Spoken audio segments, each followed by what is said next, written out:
శరదిందు వికాసి మందహాసాం స్ఫురదింది వరలోచనాభిరామాం అరవింద సమాన సుందరాస్యాం అరవిందాసన సుందరీముపాసే.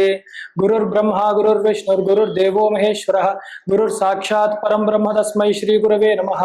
శృతి స్మృతి పురాణానామాలయం కరుణాలయం నమామి భగవత్పాదం శంకరం లోకశంకరం. సదాశివ సమారంభాం శంకరాచార్య మధ్యమాం అస్మదాచార్య పర్యంతాం వందే గురు పరంపరాం. భారతీ కరుణాపాత్రం భారతీ పదభూషణం భారతీ పదమారూఢం భారతీ తీర్థమాశ్రయే. విద్యా వినయ సంపన్నం వీతరాగం వివేకినం వందే వేదాంత తత్వజ్ఞం విదుషేకర భారతీం.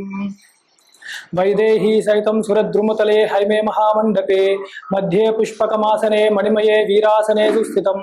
అగ్రే వాచేతి ప్రభంజనసుతే తత్వం మునిభ్యః పరం వ్యాఖ్యాంతం భరతాదిభిః పరివృతం రామం భజే శ్యామలం. మహభ్యో ఋషిభ్యో గురుభ్యో నమః.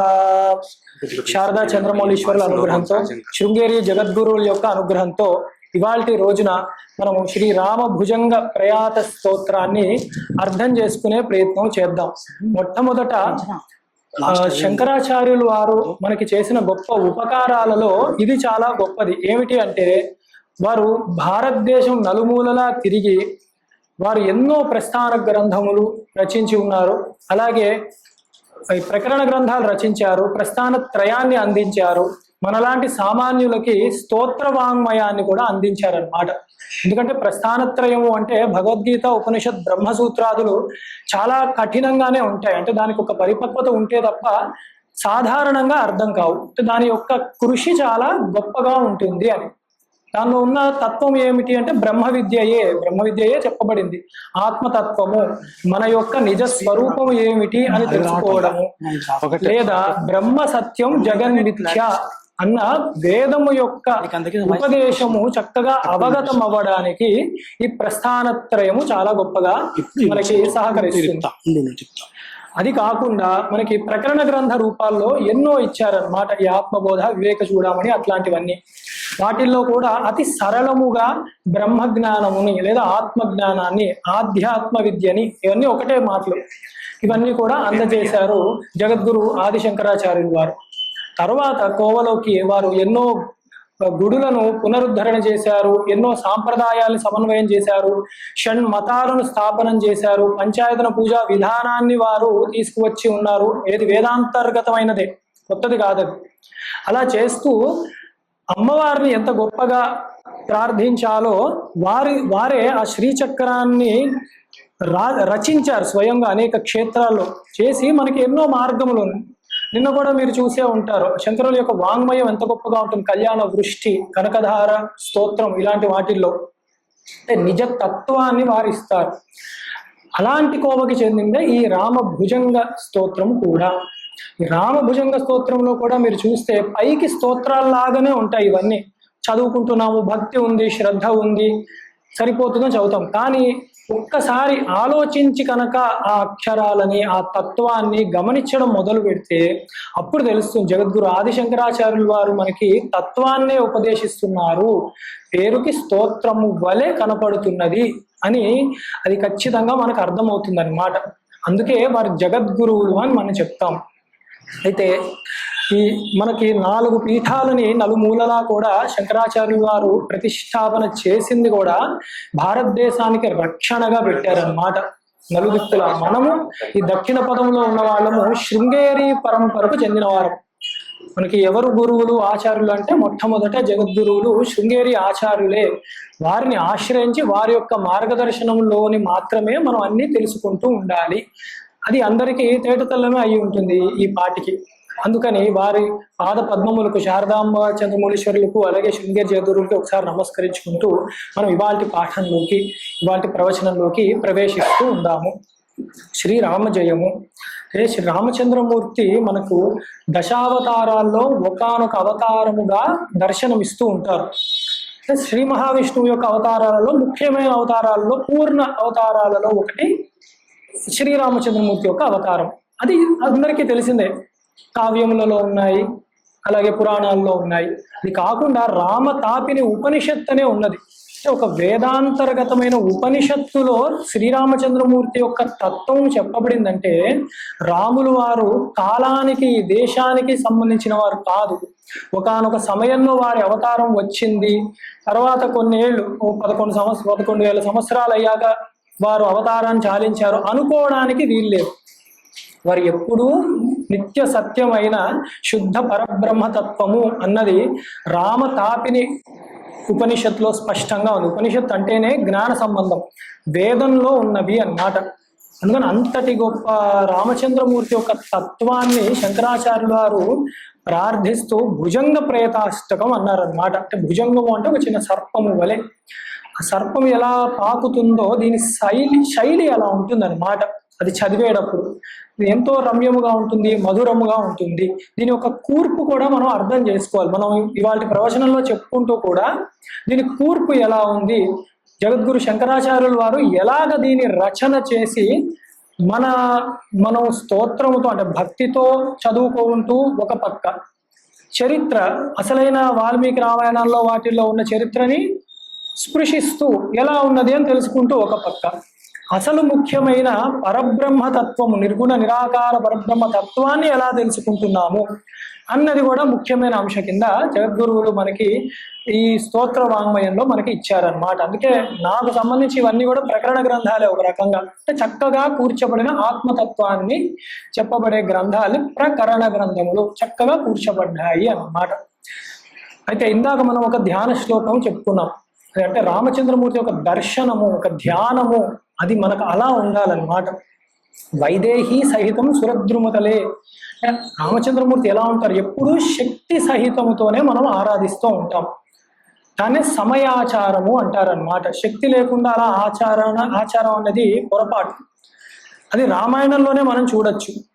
కేవలం రామచంద్రమూర్తి కావాలనుకున్న శూర్పణకి ముక్కు చెవులు పోయాయి, కేవలం సీతమ్మ కావాలి అనుకున్న వాడికి 10 తలలు పోయాయి. అది అక్కడ చెప్పేదన్నమాట. సమయాచారము చాలా ముఖ్యమైనది అని. కలిపి ఉపాసన చేసిన వాళ్ళే ఈ లక్ష్మణ భరత శత్రుఘ్నులు హనుమదాదులు వారందరూ కూడా. అందుకే వారు చిరంజీవులుగా కూడా మిగిలిపోయారు హనుమదాదులు. అందుకు మనం ఆ రహస్యాన్ని కూడా మనం తెలుసుకోవాలి. ఇప్పుడు కూడా రామచంద్రమూర్తిని ఎలాగ ధ్యానం చేయాలి అంటే వైదేహి సహితం సురద్రుమతలే హైమే మహామండపే. అంటే చక్కటి బంగారు సింహాసనం మీద అమ్మవారితో కలిసి ఉండి వారు కూర్చుంటారు. అక్కడే మధ్య పుష్పకమాసనం మణిమయే వీరాసనే సుస్థితం. ఒక కాలు రాజారాముడు, ఆయన మర్చిపోకూడదు మనం. రాముడు మంచి బాలుడు, ఇక్కడ ఆగిపోకూడదు. రాజారాముడు ఆయన, మనందరినీ పాలించే ప్రభువు, పురుషోత్తముడు ఆయన. అందుకు ఒక వీరాసనం అంటే ఒక కాలు, కుడికాలు అలా కింద పాదపీఠం మీద పెట్టుకుని అమ్మవారిని ఎడం తొడ మీద పెట్టుకుని ఒక గొప్ప బంగారుమయమైన పెద్ద సింహాసనం, దాని మధ్యలో పుష్పక విమానము, అంత గొప్ప దానిలో మళ్ళీ కల్పవృక్షాలు అవన్నీ ఉన్నాయన్నమాట. ఆ నీడలో వారు ఉన్నారు రామచంద్రమూర్తి అమ్మవారితో కలిసి. అగ్రే వాచేతి ప్రభంజన సుతే. అసలు ఎందుకున్నారు అక్కడ అంటే ఆయన ముందు కూర్చున్న వాళ్ళు ఎవరు ఉన్నారు అంటే ప్రభంజన సుతుడు, అంటే వాయు సుతుడు. అంటే వాయు అంటే ఒక అర్థం ఆగదు, ప్రభంజనం చేస్తుంది, ధ్వంసం చేసుకుంటూ వెళ్ళిపోతుంది. అలాంటి వాడి కొడుకు ఎలా ఉండాలి, అలాంటి గుణాలే ఉంటాయి. ఆత్మావే పుత్రనామస్యం. కానీ ఆయన అలా లేదు, చక్కగా శ్రద్ధగా కూర్చో ఉన్నారు. హనుమద్మూర్తి ఏమిటో వింటున్నారన్నమాట. రామచంద్రమూర్తి మొట్టమొదట శిష్యుడు వల్ల ఆయనే కూర్చుంటున్నారు. అగ్రేవాచతి ప్రభంజనుస్తే తత్వం మునిభ్య పరం. తత్వం వింటున్నారట మునులు, వాళ్ళందరూ కూడా వచ్చి కూర్చున్నారన్నమాట. రాముడు మాట్లాడుతూ పెడదామా. అందుకని ఏం చెప్తుంటే వ్యాఖ్యాంతం భరతాదిభి అని, రామం భజే శ్యామలం. భరతాదులతో సహా అంటే రాజులతో సహా మిగతా వారందరూ కూడా, రాజులు, ఋషులు, రాజర్షులు కూడా, జ్ఞానము కావాలనుకున్న వాళ్ళు, భక్తులు, హనుమదాదులు, వీరందరూ కూడా శ్రద్ధగా కూర్చొని వింటున్నారు. ఏమిటి అంటే తత్వం. ఈ యొక్క మూర్తిని మీరు చూసినప్పుడు, రామచంద్రమూర్తి పట్టాభిషేక మూర్తి మీరు చూసినప్పుడు కూడా వారి ఆశీర్వాదం ఇచ్చినట్టు ఉండదు. ముద్ర చిన్ముద్రతో ఉంటారు వారు. చిన్ముద్ర ఎప్పుడు కూడా జీవ ఈశ్వర ఐక్యాన్ని చెప్తూ ఉంటారు అన్నమాట 3 అవస్థలలో కూడా. రామచంద్రమూర్తిని మనం ఎప్పుడు ఎలా దర్శించాలి అంటే జ్ఞానమూర్తిగా మాత్రమే దర్శించాలి. ముఖ్యంగా ఆయన రక్షకుడు, పాలకుడు, అలాగే ఇహము ఇవ్వగలడు, పరము కూడా ఇవ్వగలడు, వీటిలన్నిటికీ అతీతమైన బ్రహ్మ జ్ఞానాన్ని ఇవ్వగలడు. అది మర్చిపోకూడదు. ఋషులు అంటే మనుషులకు పురుషార్థములు అని చెప్పబడ్డాయి. ధర్మ అర్థ కామ మోక్షములు. ధర్మము ఎందుకు పాటించాలి? మోక్షము కొరకే. అర్ధకామాలు ధర్మబద్ధమై మళ్ళీ మోక్షానికే కట్టుబడి ఉండాలి. మోక్షం గురించే మన సాధన ఉండాలి. ఈ యొక్క విషయం మనం సమగ్రంగా అర్థం చేసుకుంటే శ్రీరామచంద్రమూర్తి యొక్క జీవితం మొత్తం కూడా ధర్మాన్ని ఎందుకు వారు ప్రతిష్ఠింపజేశారు, ఎందుకు రామో విగ్రహవాన్ ధర్మ అన్న గొప్ప కీర్తి వారికి ఎలా వచ్చింది, ఎందుకు వచ్చింది, దానివల్ల మనం ఏమి తెలుసుకుంటున్నామని తెలుస్తుంది అన్నమాట. ఈ విషయాలన్నీ మనసులో పెట్టుకుంటే మనము ఇప్పుడు ఈ భుజంగ ప్రేతాష్టకంలో ఇవే వస్తూ ఉంటాయి. అందుకని సందర్భవశాత్తే మనం చెప్పుకున్నాం. మొట్టమొదటి శ్లోకాన్ని ప్రారంభిస్తూ విశుద్ధం పరం సచ్చిదానంద రూపం గుణాధారమాధారహీనం వరేణ్యం మహాంతం విభాంతం గుహాంతం గుణాంతం సుఖాంతం స్వయంధామ రామం ప్రపద్యే. చాలా అద్భుతమైనది. అంటే ఇప్పుడు నిర్గుణ నిరాకార పరబ్రహ్మము యొక్క ధ్యానాన్ని, స్మరణని ఇస్తున్నారు జగద్గురు. విశుద్ధం పరం అంటే విశుద్ధమైన వాడు. శుద్ధం అనొచ్చు. విశుద్ధం ఏమిటంటే విశేషముగా. శుద్ధము అంటే కూడా సాత్వికమైన గుణము అని అనుకోవచ్చు. కానీ విశుద్ధం అంటే ఏ గుణములకు అంటకుండా వాటికి అతీతముగా ఉన్న నిర్గుణ నిరాకార పరబ్రహ్మ స్వరూపం కాబట్టి విశుద్ధం అన్నారన్నమాట. అది రామచంద్రమూర్తి యొక్క తత్వం, రూపం కాదు. ఇది తత్వాన్ని చెప్తున్నారు మొట్టమొదటే శంకరులు. ఎందుకంటే 29 దాకా ఉంటాయి శ్లోకాలు. అన్నీ వింటామో లేదో, తత్వం మధ్యలో ఎక్కడో పెడితే మర్చిపోతామేమో, పట్టుకుంటామో తెలియదు. మొదటే తత్వం ఇచ్చేస్తే పట్టుకున్న ఒక విషయం అన్నా గట్టిగా పట్టుకుంటాం అన్నమాట. అది అన్నమాట జగద్గురుల యొక్క దయ. కానీ విశుద్ధం పరం, పరమమైన వాడు. అన్నిటికీ పరమం. దేనికి పరమము? పరమము అంటే అంతిమము. దేనికి అంటే అంతిమమైనది. ధర్మార్థ కామ మోక్షంలో మోక్షమే అంతిమమైనది. అంటే మోక్షాన్ని ఇచ్చే స్వరూపమే ఆయన. కాబట్టి పరమము, అన్నిటికీ అంతిమమైన లక్షణము ఆయనే. అందుకని విశుద్ధం పరం. ఆయనకి ఏదైనా గుణములు చెప్పచ్చా అంటే చెప్పచ్చు. సచ్చిదానంద రూపం మనం బాగా వాడతాం. సచ్చిదానందుడు అంటే సత్, చిత్, ఆనందము. ఇదే అన్నమాట పరబ్రహ్మ యొక్క లక్షణమే. 3 కనపడతాయి మనకి. సత్, చిత్, ఆనందం. సత్ అంటే ఉన్నది అని అర్థం. ఏమిటి ఉన్నది? ఉనికి. అది బ్రహ్మ సత్యం జగన్మిథ్య. అసలు ఉన్నదే బ్రహ్మము. సర్వం కల్విదం బ్రహ్మ. అసలు ఉన్నదే బ్రహ్మం. బ్రహ్మము తప్ప ఏదీ లేదు. తత్ సృష్ట్వా తదేవానుప్రావిశత్ అనే ఉపనిషత్ చెప్తారు. ఏమిటి అంటే పరమాత్మ సృష్టించాడు, కానీ జడములుగా ఉన్నాయి. అన్నీ ఉన్నాయి అంతే, జడములుగా ఉన్నాయి, కదలట్లేవు, చలనం లేదు. అందుకని ఆయన ఏం చేశాడు? ఆయనే వాటిల్లో ప్రవేశించాడు. అప్పుడు చైతన్యం వచ్చింది. అదే చిత్. చైతన్యం ఉంది. ఏమైంది ఇప్పుడు? ఎందుకు మనందరం కూడా ఎక్కడికో వెళ్ళాలి, ఏదో పని చెయ్యాలి రోజు. ఏదో ఈశ్వరుడు అనుగ్రహంతో ఇల్లు, కుటుంబమో ఉన్నది మనకి. మరి ఎందుకు ఉండట్లేం మనం అక్కడ? ఏదో కావాలి. ఏమిటా ఏదో అంటే ఆనందము కావాలి. అయితే మనం చేసే చిన్ని పొరపాటు ఏమిటి అంటే ఈ ఆనందము బయట వెతుక్కుంటున్నాం. అది దొరకదు. దొరికినా శాశ్వతము కాదు. శాశ్వతము తాత్కాలికంగా దొరికినా మనము తెలియదు. మనకో పరిమితి ఉన్నది, అంటే శరీరానికి, దానికి. అందుకని ఆ ఆనందం ఎప్పుడూ కూడా బయట వెతుకుతున్నప్పుడు పరమాత్మ నిజస్వరూపం కాదు కాబట్టి బయట ఉన్నది. దాని యొక్క అంటే అసలైన పరమాత్మ యొక్క అధిష్టానము మీద ఈ నామరూపాత్మకమైన జగత్తు భాసిస్తోంది కాబట్టి అది వ్యతిరేకముగా దుఃఖహేతువై కనపడుతుంది. ఇది ఎలా చెప్తాము అంటే ఒక అద్దంలో చూసుకుంటే తెలుస్తుంది. కుడి ఎడములా కనపడుతుంది. అందుకే లోపల ఉన్న నిజ ఆత్మతత్వము బయటికి వచ్చేసరికి దుఃఖహేతువులా కనపడుతుంది. అందులో ఈ నామరూపాత్మకమైంది కాబట్టి నామాలు రూపాలు ఒకసారి వచ్చాయి, మరోసారి పోతాయి, మారుతూ ఉంటాయి. మారేది పరబ్రహ్మము కాదు.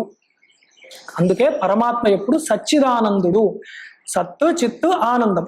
అందుకే ఎప్పుడు వేదాంతంలో కూడా చెప్తారు ప్రపంచం అంటే ఏమిటి అంటే 5 విషయాలు.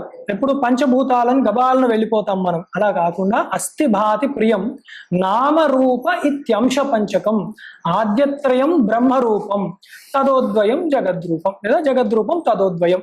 అస్థి భాతి ప్రియం అవే 3. సత్తు, చిత్తు, ఆనందం. తర్వాత నామము, రూపము. ఈ అస్థిభాతి ప్రియమే సచ్చిదానందము. అది బ్రహ్మము యొక్క తత్వం, అది అందరిలో ఉన్నది అదే, అది మాత్రమే ఉంది. కానీ నామరూపములు కలిపాక ఆ రెండు అన్నవి దాని యందు భాషింపజేశాక ఆభాస అంటారు, కానిది ఉన్నది అనుకోవడం. అలా చేయడం వల్ల ప్రపంచము అన్నది ఏర్పడింది అనమాట. ఈ ప్రపంచంలో నామరూపాలు తీసివేస్తే సచ్చిదానందమే దర్శనము చేసుకోగలగాలి మనము. అంటే బయట కష్టంగా ఉంది కాబట్టి లోపలే ప్రయత్నిస్తాం, అంతర్ముఖత్వం.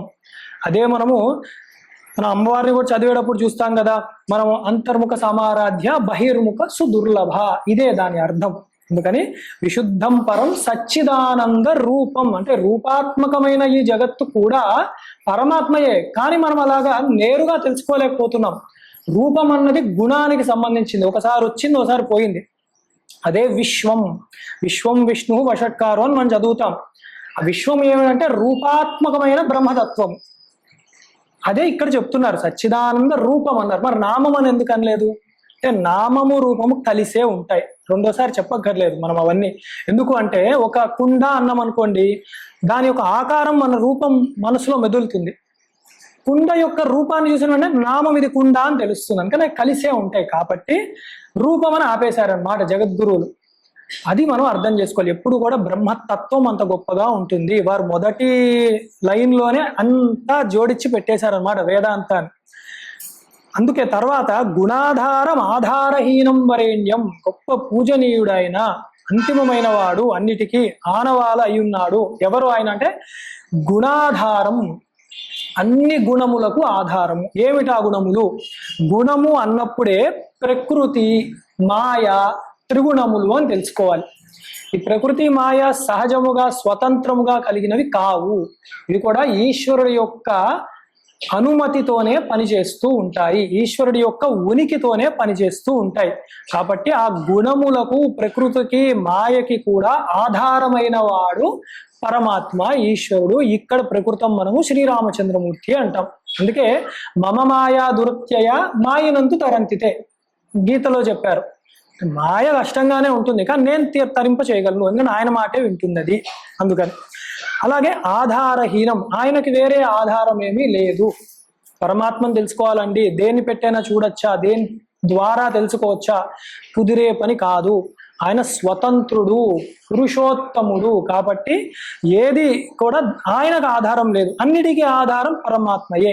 దీన్ని ఎలా అర్థం చేసుకోవాలంటే కారణుడు ఆయన, సర్వ జగత్తుకి కూడా కారణము. అంటే పంచభూతాత్మకమైనది ఈ ప్రపంచము అంటే దానికి కూడా ఆత్మస్వరూపముగా పరమాత్మయే ఈశ్వరుడే కారణం అయి ఉన్నాడు.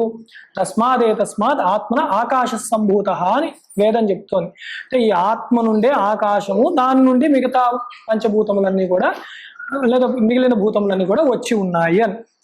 అలాగే మహాంతం విభాంతం గుహాంతం గుణాంతం, అంటే మహాంతం అన్నమాట. ఇక్కడ చాలా చమత్కారం. మహత్తు అంటే చాలా గొప్పది అని అర్థం, మహత్తరమైనది అంటాం. మహత్ అంటే ప్రకృతిలో మొట్టమొదటిది అని కూడా వస్తుంది అన్నమాట. హిరణ్య గర్భాదులు మహత్ అక్కడ ముందర ఉన్నది, అవి కూడా దానిలోనే అంతమవుతాయి. ఎందుకు అంతమవుతాయి అంటే అన్నిటికీ ఆధారం అదే కాబట్టి, పరమాత్మయే ఆధారం కాబట్టి పరమాత్మలోనే లయం అవుతాయి. నాశనము కాదు, అది లయము. అంటే ఒక మట్టి ఉంది, దాంతో కుండ చేసాము, ఈ కుండకి మట్టి ఆధారం అయ్యి ఉన్నది. కుండంతా కూడా అన్ని దిక్కుల మట్టే ఉంది. కొంతకాలం అయ్యేసరికి ఆ నామరూపాత్మకమైన ఆ మట్టి యొక్క విపరీతమైన కుండ అన్నది పగిలిపోయింది. అప్పుడు మళ్ళీ మిగిలేది కేవలం మట్టి మాత్రమే. అంటే ముందు మధ్యలో తర్వాత కూడా ఉన్నది మట్టి మాత్రమే అన్నమాట. ఎప్పుడు ఉన్నది అదే. వాచారంభణం వికారో నామధేయం మృత్తికేత్యేవ సత్యం అంటారు. మాటలకి చెప్పడమే కానీ ఇవంతా కూడా ఎప్పుడు ఈ సత్తు పదార్థమే అన్నిటా ఉంటుంది, బ్రహ్మమే ఉంటుంది అని అక్కడ చెప్పడం అన్నమాట. ఈ మహాంతం అలాగే విభాంతం అంటే ప్రకాశమైనది, అన్నిటికన్నా ఉత్కృష్టమైన ప్రకాశము కలిగినది. అంటే సూర్య చంద్రాదుల్ని కూడా తస్య భాష సర్వమిదం విభాతి అన్నది వింటూ ఉంటాం. అలాగే అన్నిటినీ ప్రకాశింపజేసే గొప్ప ప్రకాశవంతమైనది, సహజమైన స్వతసిద్ధమైనది ఆ పరమాత్మ ఆత్మ శ్రీరామచంద్రమూర్తి. ఇక్కడ పేరు ఎందుకు చెప్పలేదు అంటే ఇంకా నిర్గుణ నిరాకార బ్రహ్మమునే స్తుతిస్తున్నాం మనం. గుహాంతం చాలా గుహ్యమైనది, గోప్యమైనది, రహస్యమైనది. మరి చెప్పేస్తున్నాం మనం బయటికి ఇప్పుడు. అలా చెప్తే కూడా అందేది కాదది. అంటే చెప్పడము వినడం అన్నది శ్రవణము మాత్రమే. తర్వాత రెండు ఉన్నాయి, మననము, నిధిధ్యాసన. అలా దొరికేదన్నమాట. లోపల అంతర్ముఖత్వాన్ని పొందగా లోతుగా ఆత్మతత్వం దొరికేది. పైన చెప్పాము ఇప్పుడే, విశ్వము కూడా విష్ణువే, విష్ణువు వషట్కారం చదువుతున్నాం. మరి అది ఎందుకు దర్శనం అవ్వట్లేదంటే అలా చూస్తే సరిపోదా. నామరూపాత్మకముల అయిన ఈ జగత్తులో నామాన్ని రూపాన్ని తత్వత సాధనతో, అభ్యాసముతో, వివేకముతో దాన్ని తీయగలగాలి మనం. అప్పుడు ఇంకా మనకి భేదం ఉండదన్నమాట. విశ్వం నేను వేరు, ఈశ్వరుడు వేరు, జీవుడు వేరు, ఇలాంటి భేదభావన పూర్తిగా నశిస్తుంది. అందుకని గుహాంతం చాలా గోప్యమైనది, అంత తేలిగ్గా దొరికేది కాదు. పాలలో వెన్నవలే, దానికి ఎంతో మథనం చేస్తే తప్ప పట్టాను రాదు. ఒకసారి వచ్చాక మళ్ళీ వెళ్ళి కలగదు. అది జ్ఞాని యొక్క అవస్థ. అలాగే గుణాంతం, సర్వగుణములు, ఈ మాయామయమైన ఈ ప్రకృతి అవన్నీ కూడా దానిలోనే లయమైపోతాయి ఆత్మ నుంచి. ఎందుకు లయమవుతాయి? ఆత్మ నుంచే వచ్చాయి కాబట్టి, ఆత్మ వల్లనే నిలబడుతున్నాయి, ఆత్మలోకే లయమవుతాయి. సృష్టి స్థితి లయకారుడు పరమాత్మ కాబట్టి. సుఖాంతం, సుఖము అంతం అంటే సుఖం అయిపోతుందని కాదు, అంతము లేని సుఖము ఇస్తుంది. అంటే ఆత్మనస్తు కామాయ సర్వం ప్రియం భవతి. ఇది చాలా గొప్ప మాట అన్నమాట. ఇవన్నీ కొంచెం నేను నిగ్రహించుకొని చెప్తున్నాను, ఒక్కొక్క మాటకే ఒక అరగంట పట్టేస్తుంది. ఏదైనా విషయం మనం ఎందుకు ఇష్టపడతాము? ఒక గులాబ్ జాము ఇష్టపడుతున్నాము అనుకుంటే ఎందుకు ఇష్టపడుతున్నాము? గులాబ్ జాములో ఆనందము ఉన్నదా? ఉంటే ఇక్కడ అందరికీ గులాబ్ జామ్ ఇష్టమా? చెప్పలేము. అయితే గులాబ్ జాము నిజంగా ఆనందమే ఉంటే గులాబ్ జాములు అమ్మేవాడు దాన్ని ఎప్పుడు వదులుకోడు, అది ఆనందం కదా. కానీ అమ్మేస్తున్నాడు వాడికి ధనం ఆనందం. నా గులాబ్ జాములు బాగా ఇష్టం అని చెప్పి ఒక 2 తిన్నాను, 4వ దినమంటే వద్దండి ఇంకా చాలా అంటాను. ఏమైపోయింది? ఆనందము వెగటొచ్చింది. అందుకే ఒకే పదార్థము అంతమందికి అన్నిసార్లు అన్ని చోట్ల అన్ని వేళలా ఆనందాన్ని ఇవ్వట్లేదు. మరి ఈ ఆనందం ఎక్కడిది? నాదే. నాలోని ఆనందమే, సచ్చిదానందాన్నే బయట ఉన్న పదార్థానికి ఆపాదించి మళ్ళీ నేనే స్వీకరిస్తున్నాను. స్వీకరించి అయ్యో నా పుత్రుడు వీడు, అబ్బా నా భార్య, నా భర్త అని ఆ ఆనందాన్ని తీసుకున్న. ఈ ఆనందం అక్కడి నుంచి రావట్లేదు, ఇక్కడే వస్తుంది. ఎందుకంటే గాఢ నిద్రపోయినప్పుడు వీళ్ళెవ్వరూ లేరు కదా, అయినా నేను ఆనందంగానే పడుకుంటున్నాను, సుఖంగానే ఉన్నాను. అంటే నిజస్థితి ఇక్కడ ఉన్నది, అది పట్టుకోవాలి. అందుకని ఈ గుణములు అన్నీ కూడా, ఈ సుఖములు అన్నీ కూడా దాని అంతిమంగా ఇక్కడి నుంచే పుడుతున్నాయి కాబట్టి ఇక్కడే అంతము, ఇక్కడ తెలుసుకోగా అవి ముగిస్తాము మనము అని. స్వయం ధామ రామం ప్రపద్యే. స్వయం ధామము ఆయన యొక్క అంటే అంతిమమైన ధామము, అంటే తద్విష్ణు పరమం పదం అంటాం కదా, అంతిమమైన ధానం ఆయనదే. స్వయం ప్రకాశి జ్యోతి స్వరూపుడు. ఆ రామము అంటే ఆనంద స్వరూపుడు, వారినే మనము శరణము వేడుతున్నాము అని ఇక్కడ మొట్టమొదటి శ్లోకం అయింది. అంత గొప్పగా ఉంటుంది అన్నమాట వేదాంతం వింటూ ఉంటే. అటు చెప్పేవాడిని ఆపలేము, వినేవాళ్ళని ఆపలేము, అంత రమ్యంగా ఉంటుంది. ఎందుకంటే ఆనందో వై బ్రహ్మ విజానీయాత్, ఆ బ్రహ్మ స్వరూపమే ఆనందం కదా. రెండవది శివం నిత్యమేకం విభుం తారకాఖ్యం సుఖాకారమాకార శూన్యం సుమాన్యం మహేశం కలేశం సురేశం పరేశం నరేశం నిరీశం మహీశం ప్రపద్యే. అద్భుతమైనది. మళ్ళీ ఇది కూడా నిర్గుణ నిరాకార బ్రహ్మం యొక్క స్తుతే ఈ 2వ శ్లోకంలో ఉంటుంది. శివం అంటే మంగళ స్వరూపుడు, నిత్య మంగళం. ఇదే ప్రపంచోపశమం శాంతం శివం అద్వైతం చతుర్థం మన్యంతే స ఆత్మా స విజ్ఞేయ అని మాండూక్యోపనిషత్తులో చెప్తారనమాట. అంటే ఏమిటయ్యా నిజమైన ఆనందము? జ్ఞాని ఏమనుభవిస్తున్నాడు అంటే ప్రపంచం ఉపశమించింది ఆయనలో. మనలాగా జాగ్రత్త స్వప్నావస్థలు లేవు, ఉపశమనం అయిపోయింది మొత్తం, ఇంకా ప్రసక్తి లేదన్నమాట. ఎలా ఉంది అంటే కష్టంగా ఉందా? లయం అయిపోయిందంటే కాదు, శాంతం. శివం శాంతం. చతుర్థం అని అంటే అదే 4వ అవస్థ, తురియ అవస్థ అని తెలుసుకో. అదే అద్వైతం, నీవు పరమాత్మ అని 2 భావనలు లేవు. స ఆత్మా స విజ్ఞేయ, అదే ఆత్మ, అదే బ్రహ్మము అని తెలుసుకో అని ఉపనిషత్తు చెప్తుంది అనమాట. అది శివం, అది మంగళప్రదమైనది. దాన్ని మించిన మంగళము ఏదీ లేదు. నిత్యం ఏకం, నిత్యం అయినది అంటే ఎల్లప్పుడూ ఉన్నది. ఇందాక మనం చెప్పాం కదా, కుండ మట్టి, దానిలో ఎప్పుడు మట్టి అన్నది నిత్యంగా ఉంది, మధ్యలో వచ్చి నామరూపాలు మాయమైపోయాయి. అలాగే బ్రహ్మము ఎప్పుడు ఉంది, మధ్యలో ఈ ప్రకృతి జనితమైన ప్రపంచం వస్తోంది పోతోంది, కానీ బ్రహ్మము ఎప్పుడు ఉంది. ఒక సముద్రంలో అలలు వస్తున్నాయి పోతున్నాయి, సముద్రము అలాగే ఉంది, ఆ నీరు అన్న తత్వం అలాగే ఉన్నది. ఏకము, ఏకమేవాద్వితీయం బ్రహ్మ, అదనమాట అక్కడ చెప్పేది. అన్ని ఉపనిషత్తుల్లోనే ఇస్తూ ఉంటారు జగద్గురువులు. ఏకం అంటే ఒక్కటే ఉన్నది, అదే సర్వం కల్విదం బ్రహ్మ. దానికి మనకి ఉన్నట్టు అంగములు లేవు, ఆ పరమాత్మకి చేతులు కాళ్ళు అట్లా విడివిడిగా ఉండవు, అవ్యయం అన్నమాట. అవ్యయ పురుష సాక్షి క్షేత్రజ్ఞ అక్షరయేవచ. క్విజ్ అనమాట. ఎక్కడ విన్నాము అంటే చెప్పాలి, విష్ణు సహస్రనామంలో ఉంది, అందరూ పాస్ అనమాట. అంత గొప్పది బ్రహ్మతత్వం. అక్కడే చెప్పారు, మొట్టమొదటే ఉంటుంది అనమాట. అవ్యయుడు ఆయన, ఇలా మన వ్యయమయ్యేది కాదు శరీరం లాగా. దీని స్వగత భేదము అంటారు. చేయిలా కాలు లేదు, కాళ్ళ తల లేదు, తలలా ఇంకోటి లేదు, అలా ఉండేది కాదు బ్రహ్మము. పూర్ణమది, పూర్ణమద పూర్ణమిదం అలా. అలాగే ఇంకోసారి ఏకం ఏవ అద్వితీయం బ్రహ్మ అన్నారు. ఏకమేవ ఎందుకు అన్నారంటే స్వగత భేదం లేదు. అలాగే సజాతి అంటే మనం మనుషుల్లోనే స్త్రీ పురుష భేదం ఉంది. అట్లా బ్రహ్మము లాంటి అదే జాతికి సచ్చిదానంద స్వరూపం ఇంకోటి ఉందా? అట్లా ఉండడానికి అవకాశం లేదు, ఉన్నదే బ్రహ్మము. కొన్ని విజాతీయ పదార్థము అంటే మనుషులు ఉన్నాము, చెట్లు పక్షులు చేపలు పురుగులు దేవతలు రాక్షసులు వీళ్ళందరూ ఉన్నారు, అట్లా ఉందా? అలా కూడా వీలు లేదు, ఉన్నది ఒకటే పదార్థము. ఆ బ్రహ్మ స్తంభ పర్యంతము కూడా ఉన్నది, బ్రహ్మాండములు అన్నిట్లో కూడా ఉన్నది ఒక బ్రహ్మమే. అంతేగాని ఇంద్రలోకంలో ఒక బ్రహ్మము ఇక్కడో బ్రహ్మ అట్లా లేదు, ఇవన్నిటికీ ఒక బ్రహ్మమే, ఒక బ్రహ్మాన్నే ఆధారం చేసుకున్నది. అందుకని ఏకం, అందుకే నిత్యం ఏకం, ఎప్పుడూ ఒకటే. అది ఒకప్పుడు ఒకటైందండి, తర్వాత అనేకములైంది అలా అనుకోవడానికి లేదు. ఇన్ని జీవులుగా కనపడుతున్నాయి అనుకోవడానికి వీలు లేదు. ఎందుకంటే ఒక సూర్యకాంతి 1000 కడవలలో, ఆ కడవ నీళ్లు ఉన్న కడవల్లో ప్రకాశిస్తోంది, బింబములు ఏర్పడ్డాయి, కానీ సూర్యుడు ఒకడే. మనందరం కూడా ఇప్పుడు ఈ ప్రవచనం అయ్యాక బయటికి వెళ్ళి చంద్రుడిని చూశాక ఒక్కొక్కళ్ళు ఒక్కొక్క చంద్రుడు, అంటే ఎవరి వ్యక్తిగత అనుభవం ఒక్కొక్క చంద్రుడిని చూసాం అంటాం. అందుకని ఇన్ని చంద్రుళ్ళు ఉన్నాయంటామా? ఉండవు, ఇది అనుభవం, కానీ ఉన్నది ఒక చంద్రుడే. అలాగే ఒక పరమాత్మయే అన్ని జీవులలో కూడా ఇలా ప్రకాశిస్తూ ఉన్నాడు, అందుకని నిత్యం ఏకం. అలాగే విభుం తారకాఖ్యం, విభుం విశేషంగా భాషించేవాడు, చైతన్యము స్వరూపుడు, స్వయం ప్రకాశ అంటే జ్యోతి స్వరూపుడు అని అంటూ ఉంటారు. అంటే తాను ప్రకాశిస్తూ ఇతరములన్నిటినీ కూడా ప్రకాశింపజేస్తూ ఉన్నాడు పరమాత్మ. అంటే ఒక దీపం పెట్టారు చీకటి గదిలో, ఆయన ఆ దీపం తీసుకురా అని ఎవరో చెప్పారు. అయితే ఇంకో దీపం నువ్వు దాన్ని చూడడానికి అని ఎవడు అన్నాడు. అంటే దీపాన్ని చూడడానికి ఇంకో దీపం అవసరం లేదు. అలాంటిది ఆత్మ, అదే ప్రకాశిస్తూ ఉంటుంది స్వయముగా, మిగతా అన్నిటిని కూడా ప్రకాశింపజేస్తుంది. అందుకని విభుం. అలాగే విశేషం భవతి అని కూడా అంట, విశేషం భావయతి అని, అంటే విశేషముగా పుడుతూ ఉన్నది. అది అంటే అవతారాలు తీసుకుంటుంది, కానీ అది అంటట్లేదు, గుణములుగా అంటట్లేదు. అలా కూడా విభుం అనే మాట.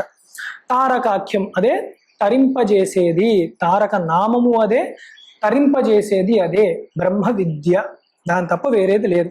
సుఖాకారం ఆకార శూన్యం, అదే సుఖాకారం. ఇందాక చెప్పాను ఆత్మనస్తు కామాయ అని చెప్పి, ఏ సుఖమైనా కూడా ఆ పరమాత్మని, అది ఈశ్వరుని అంటే పురుషుడుగా కానీ స్త్రీగా కానీ, అంటే సగుణ సాకారంగా అమ్మవారి కింద కానీ అయ్యవారి కింద కానీ ఎలా చేసినా కూడా ధ్యానము సచ్చిదానంద స్వరూపముగానే చెప్తూ ఉంటారు.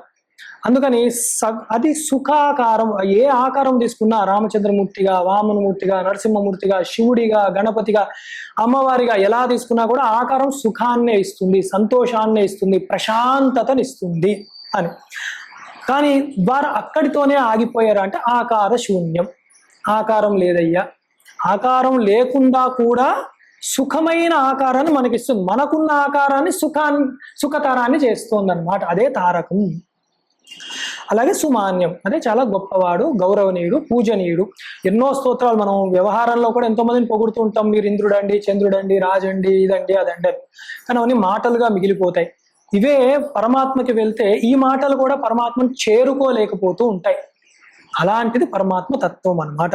అలాగే మహేశం, కలేశం, సురేశం, పరేశం, మహేశ్వరుడు ఆయన, అంటే ఈ సర్వ జగత్తులకి ఈశ్వరులకే ఈశ్వరుడైన వాడు మహేశ్వరుడు అని, సర్వశాసకుడు, అన్నిటి మీద పట్టు ఉన్నవాడు, అధికారం ఉన్నవాడు. అంటే ఎలా అర్థం చేసుకోవాలి అంటే, ఇంద్రాది దేవతలు ఉన్నారు, కర్మ ఫలాన్ని ఇస్తారు, స్వతంత్రంగా ఇస్తున్నారా యజ్ఞయాగాదులు చేస్తుంటే? ఇవ్వరు.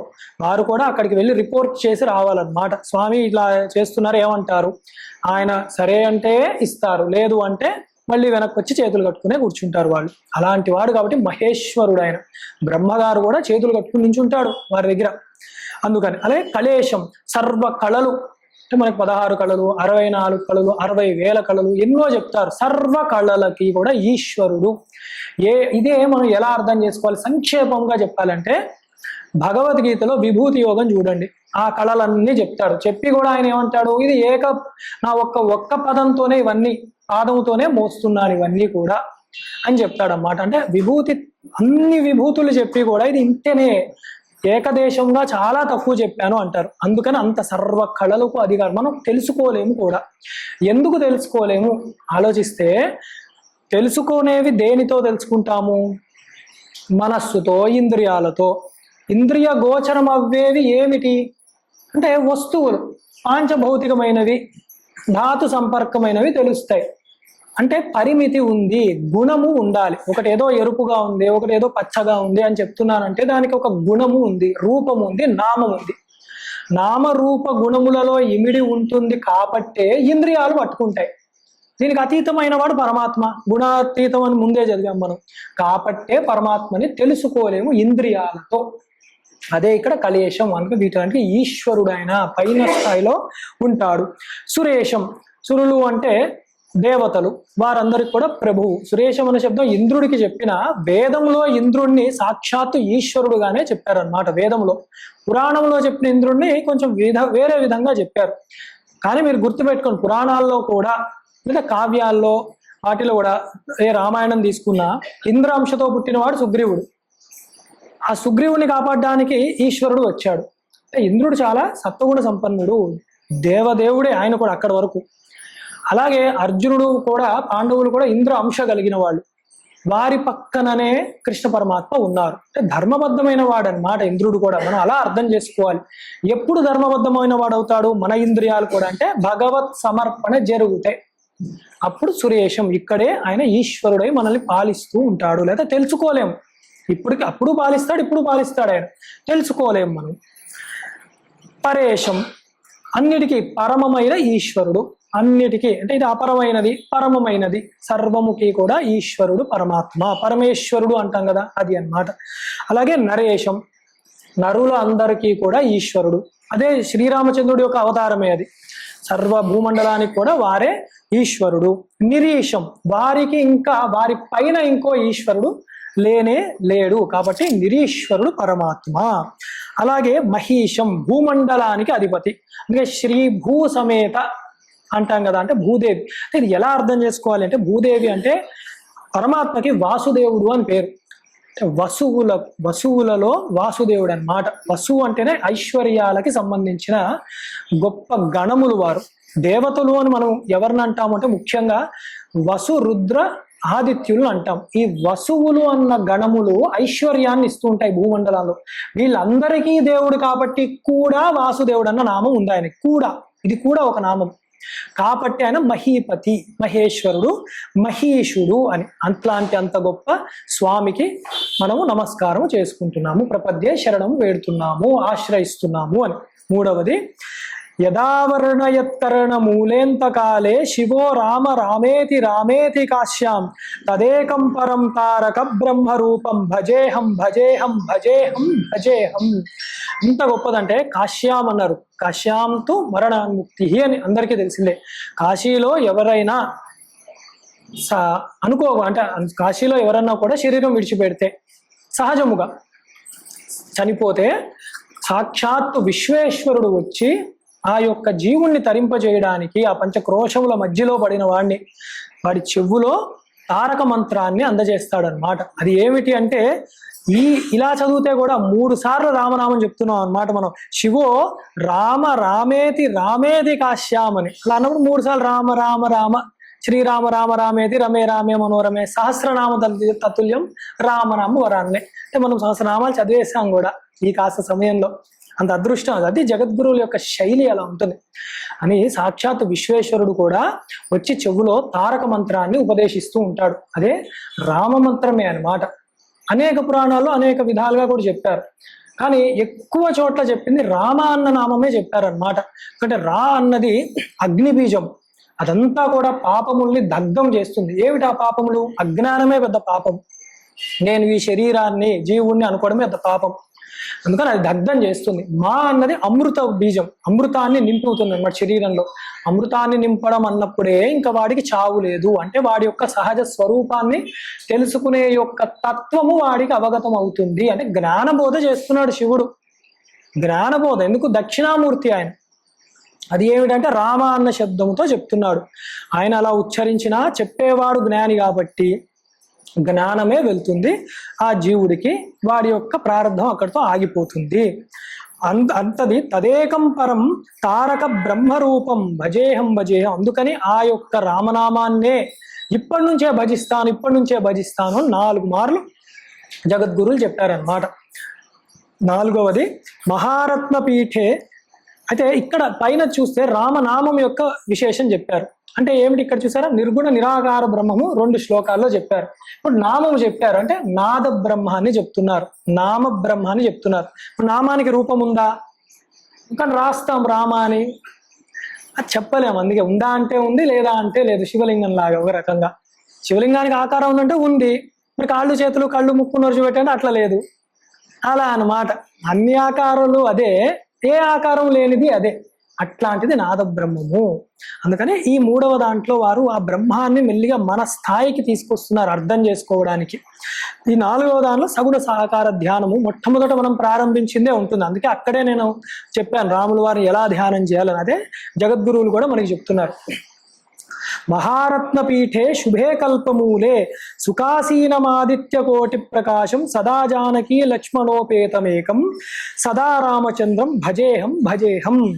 మహారత్న పీఠే, మహత్తరమైన రత్నములు, గొప్ప గొప్ప మణులు అలాంటి ఉన్న పీఠము మీద వారు ఆసీనులై ఉన్నారు. శుభే కల్పమూలే, కల్పతరు నీడలో ఉన్నారు. అంటే ఆ కల్పవృక్షానికి కూడా ఆధారం వీరే అయి ఉన్నారు. అది స్వతంత్రంగా ఏమి ఇవ్వదన్నమాట. అది ఇవ్వాలన్నా వీరి అనుజ్ఞతోనే. ఎలాగైతే దక్షిణామూర్తి ఈ వట విటపి మూలే అని చెప్తారో అట్లా ఈయన కూర్చున్నారు. తత్వత ఒకటే ఉంటుంది శివరాములు ఏది చూసినా కూడా మనం. అందుకే అలా కూర్చొని ఉన్నారు ఆయన. సుఖాసీనమాదిత్య కోటి ప్రకాశం, చక్కగా ప్రశాంతంగా రిలాక్స్డ్గా కూర్చున్నారు. ఏదో ప్రశాంతంగా సుప్రసన్నంగా సుముఖంగా కూర్చున్నారు రామచంద్రమూర్తి. ఆదిత్య కోటి ప్రకాశం, కోటి సూర్యుల పగది మెరిసిపోతూ ఉన్నారంటే చూడశక్యము కాదు, ఇంద్రియ గోచరము కాదు అక్కడ చెప్పేది. స్వయం ప్రకాశము. ప్రతి ఆదిత్యుడికి కూడా ఆయన ప్రకాశింపజేసేది ఆయనే అయి ఉన్నాడు. జ్యోతిషామపి తజ్జ్యోతి అని. సదా జానకీ లక్ష్మణోపేతమేకం. ఎప్పుడూ కూడా ఆయన ఒక్కడు ఉండడు. ఒక్కడే అయినా కూడా ముగ్గురుగా కనపడుతూ ఉంటాడు ఎప్పుడు. అది అక్కడ మీరు పట్టుకోవాలి. సదా జానకీ లక్ష్మణోపేతం ఏకం, ఒకడే ముగ్గురుగా భాషిస్తున్నాడు. ఎలాగా? ఎప్పుడూ కూడా జానకి లక్ష్మణుడు, అమ్మవారి ఎడం వైపు, లక్ష్మణ స్వామి కుడివైపు. అంటే ఒకటే మూడుగా భాషిస్తాను. ఎందుకు? మనం ఎక్కడి నుంచి వచ్చాము? రామశబ్దం నుంచి వచ్చాము. ఆ రామశబ్దం దేనిని సూచిస్తోంది అంటే నిర్గుణ నిరాకార బ్రహ్మము, నాద బ్రహ్మము గురించే చెప్తోంది. ఉపనిషత్తు దేన్ని చెప్తోంది అలాగా అంటే ప్రణవాన్ని చెప్తోంది. ఓం ఇత్యేత దక్షమిదగం సర్వం అని. ఓంకారమే ప్రణవము, అదే బ్రహ్మమే అని చెప్తోంది.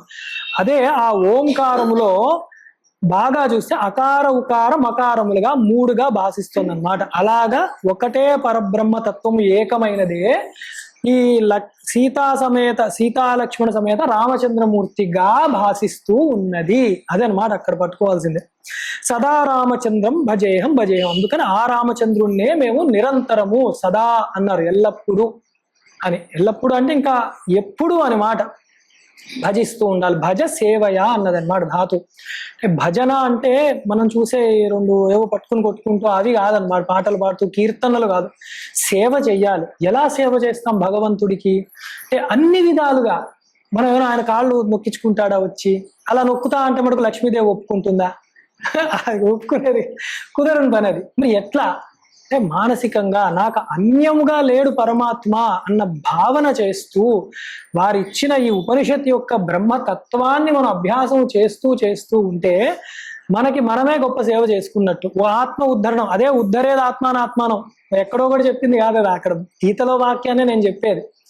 అదే గొప్ప సేవ, భజిస్తున్నాము. అందుకని అది వెంటనే రాదు కాబట్టి సగుణ సాకార ప్రబ్రహ్మ రూపంలో మనం వారిని ధ్యానం చేస్తూ మానసికంగా సేవ చేస్తూ ఉంటాం. అర్చనామూర్తుల్లో ఇలాగ సేవ చేస్తూ ఉంటాం, ప్రతిష్ఠిత మూర్తుల్లో ఇలాగ మనకి దర్శనమిస్తూ ఉంటారన్నమాట. మనం చూసినప్పుడు ఇది విగ్రహం అన్న భావన రాకూడదు. అదే మనం ఈ 10వ అధ్యాయంలో, అందుకే విభూతి యోగంలో బాగా చూడాలి. చెట్టులో పరబ్రహ్మాన్ని విభూతి చూడండి, ఈ ఫలానా సింహంలో చూడండి, ఫలానా హిమవత్ పర్వతంలో చూడండి, మేరు పర్వతంలో ఎందుకు ఇలా చెప్తున్నారంటే మీకు ఆ పైన ఉన్న నామరూపాత్మక దృష్టి పోవాలి. పోయినప్పుడు మిగిలింది సచ్చిదానంద దృష్టి అవుతుందన్నమాట. కానీ జగన్మాతయే ఉన్నది, ఆమె పక్కనే కూర్చున్నాము, ఆమె ఒళ్ళో కూర్చున్నాము అని భావన వచ్చింది అనుకోండి, ఇంకా భయపడక్కర్లేదు. ఆవిడే మాట్లాడిస్తూ ఉంటుంది. తల్లి ఎలాగ మనల్ని దగ్గర కూర్చోబెట్టుకుని మాట్లాడిస్తూ ఉంటుంది, అట్లనే మాట్లాడిస్తుంది. అది రావాలి మనకి. అదే గొప్ప సేవ. తల్లిదండ్రులకి భక్తి, ప్రేమ, స్వస్వరూపానుసంధానమేవ భక్తి అని చెప్పి వివేక చూడమనిలో చెప్పారు శంకరాచార్యులు వారు. అంటే మన యొక్క నిజ స్థితిని మనం అర్థం చేసుకుని ప్రవర్తించే ప్రయత్నం చేయడమే గొప్ప భక్తి అన్నారన్నమాట. అద్వైతులు చెప్పే భక్తి నిర్వచనం ఇలా ఉంటుంది. తర్వాత సదా రామచంద్రం భజేహం భజేహం.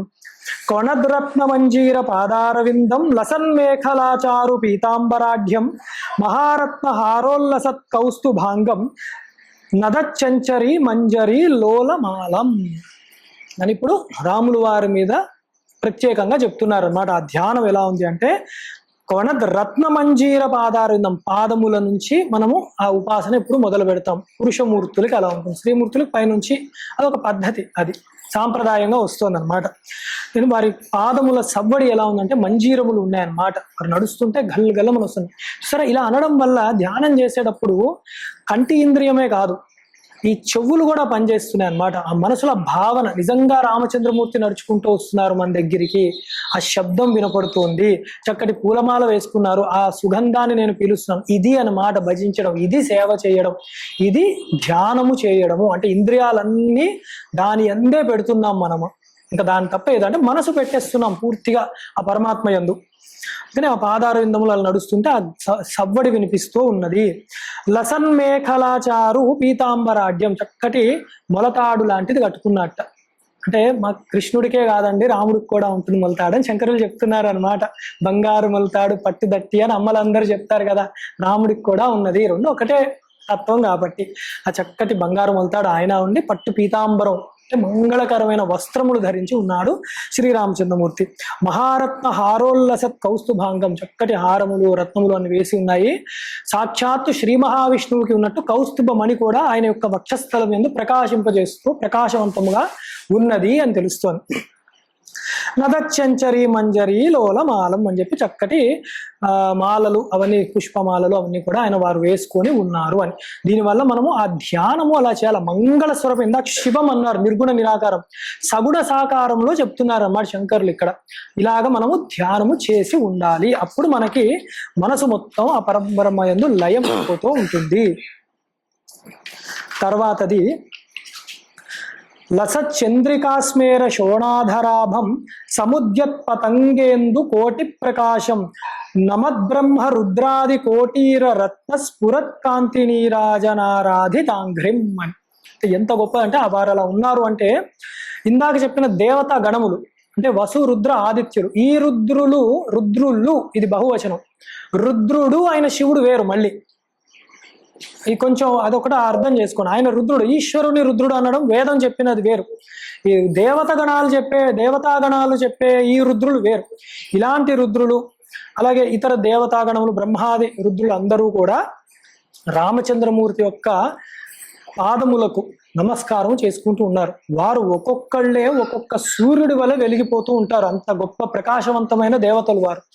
వారి యొక్క కిరీట కాంతులు, నగల యొక్క కాంతులు, వారి యొక్క తేజస్సు, శరీరం నుండి ప్రకాశించే కాంతులు అవన్నీ కూడా ఆ కాంతులతో రామచంద్రమూర్తి యొక్క పాదములకి హారతి పడుతున్నట్లు ఉన్నది అంటున్నారు శంకరాచార్యులు వారు అన్నమాట. ఇది మనం నీరాజనం ఇస్తూ ఉంటాం కదా, న తత్ర సూర్యో భాతి న చంద్రతారకం నేమా విద్యుతో భాతి కుతోయం అగ్ని తస్య బాధ సర్వమిదం విభాతి అని ఈ భావన అనమాట.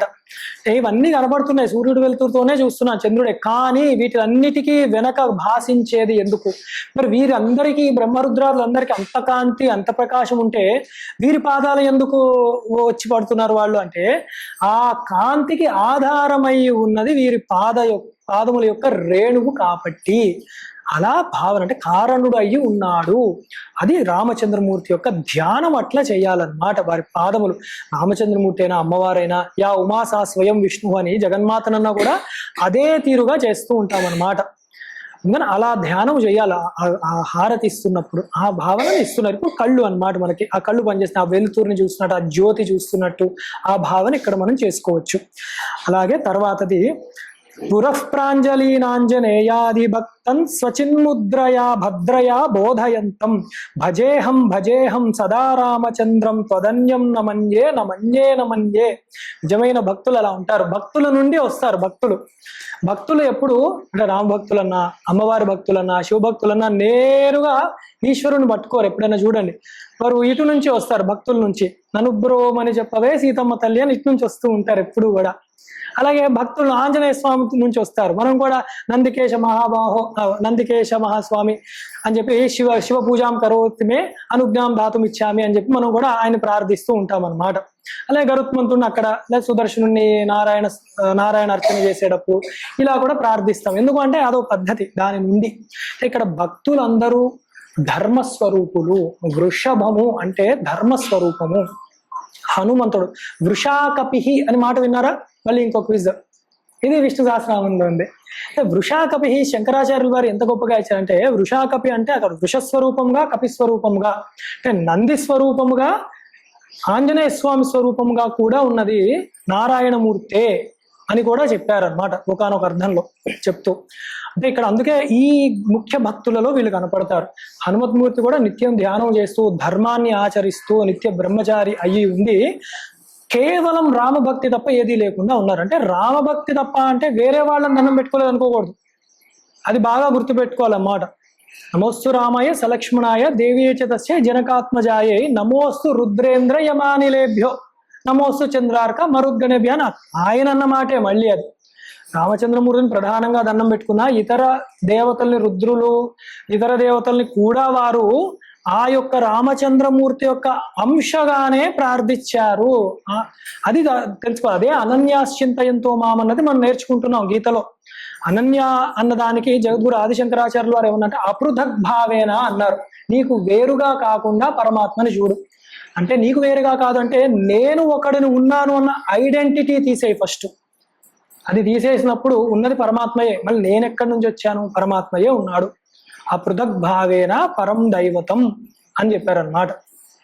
అది అక్కడ అనన్య చింతయంతో మామని. అలాగా భక్తుడు ఎవరున్నా అంటే ఆంజనేయ స్వామి అన్నమాట. అలాంటి ఆంజనేయ స్వామి నిరంతరము కూడా రామనామ పరాయణుడయ్యి, రామధ్యాన పరాయణుడయ్యి, అందుకే ధ్యానాంజనేయుడు, రామాంజనేయుడు ఇలా చెప్తారు. కార్యసిద్ధి హనుమంతులు వారు అన్నమాట. నిరంతరం కూడా ముందరే పురఃప్రాంజలి ఆంజనేయాది భక్తి అని ఇందాక అన్నా కదా, వైదేహి సైతం దానిలో కూడా ముందరే అగ్రేవాచది ప్రభంజన సుతే, అదే ధ్యానం అన్నమాట.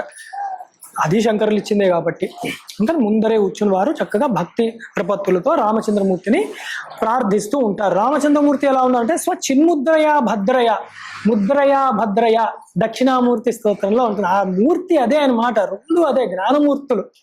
అందుకని ఆ చిన్ముద్రయా పడుతున్నారు, అదే భద్రము. ఏమిటా భద్రం? చిన్ముద్ర అంటే జీవ ఈశ్వర ఐక్యము చెప్తోంది. అంటే ఏకమేవ అద్వితీయం బ్రహ్మము అన్న యొక్క జ్ఞానాన్ని చెప్తోంది. ఒకటే ఉన్నది అంటే ద్వితీయాద్వై భయం భవతి, రెండోది ఉంటే కదా భయము, ఇంకా రెండోది లేదు కాబట్టి అది భద్రము. అదని మాట అక్కడ చెప్పేది. అందుకే రామభద్రుడు ఆయన పేరు. ఈ మాటలన్నీ ఇంకా వింటే మనం రాముని చూసినప్పుడల్లా పరబ్రహ్మమే, దానిలో మనం తిరుగుతూ ఉంటాం. మనం దాని చుట్టూ తిరగడం కాదు, నేను ఉన్నది పరబ్రహ్మంలో అన్న భావన వస్తుంది అన్నమాట మనకి. కానీ ఆ బోధయంతి అదే చెప్తూ ఉన్నాడు రామచంద్ర ప్రభు. భజేహం భజేహం సదా రామచంద్రం. అంత తత్వజ్ఞానాన్ని ఇచ్చే రామచంద్రుని తప్ప ఇంకా వేరే దాన్ని ఎందుకు? అందుకని ఆ పరబ్రహ్మమునే, ఆ రామ పరబ్రహ్మమునే నేను నిరంతరం భజిస్తున్నాను, సేవ చేసుకుంటున్నాను. అంటే ఆధారపడి ఉన్నాను, ఆశ్రయించుకున్నాను, ఆశ్రయించి ఉన్నాను, అది తప్ప వేరేది వద్దు అని భజ శబ్దంతో ఇక్కడ. త్వదన్యం నమన్యే నమన్యే నమని, ఇంకా వేరేది వద్దు వద్దు వద్దు వద్దు తీసేస్తున్నారు అన్నమాట. ఇంకా నాకేది వద్దు, అవసరం లేదు. తత్వము తప్ప వేరేది వద్దు, జ్ఞానము తప్ప వేరేది వద్దు, మోక్షము తప్ప వేరేది వద్దు, అది ఇచ్చేవాడే కావాలి. అలాగే యదామత్ సమీపం కృతాంత సమేత్య ప్రచండ ప్రకోపైర్భటైర్భీషయేన్ మాం తదావిష్కరోషి త్వదీయం స్వరూపం సదాపత్ ప్రణాశం స కోదండబాణం. ఇక్కడ కోదండ పాణి అయిన రామచంద్రమూర్తి అని చెప్తున్నారు. ఎలా ఉంటుందంటే, నాకు ఒకానొక సమయంలో ఎప్పుడన్నా రావచ్చు, పుట్టాను అన్న భావనలో ఉన్నాం కాబట్టి యముడు వారి భటుల్ని పంపించవచ్చు. వారు భీషణంగా, కోపంగా, భయంకరంగా ఉంటారు, ప్రాణాలు లాగేయడానికి వస్తూ ఉంటారు. అప్పుడు మటుకు నాకు ఒక ఉపాయం ఉన్నది అని చెప్తున్నారు జగద్గురుడు. ఏం చెప్తున్నారంటే, తదావిష్కరోషి త్వదీయం స్వరూపం, నీ యొక్క రూపాన్ని, కోదండపాణి అయిన రామచంద్రమూర్తి యొక్క రూపాన్ని నేను ధ్యానము చేస్తూ ఉంటే ఇంకా యమభటులు కూడా పారిపోతారు. ఎందుకంటే సదాపత్ ప్రణాశం, సర్వ ఆపత్తులని నాశనం చేస్తుంది. ప్రమాదో వై మృత్యు అని వేదం కూడా చెప్పింది. మృత్యువే ప్రమాదం, ప్రమాదమే మృత్యువు కూడా. ఈ ఆపదే కాదు, అసలు మృత్యువునే తరింపజేస్తున్నాడు అంటే ఇంకా ఏ ఆపదనన్నా ఈ మూర్తి తరింపజేస్తుంది. ఈ ధ్యానాన్ని, ఈ స్వరూపాన్ని గుర్తు తెచ్చుకుంటే స కోదండబాణం.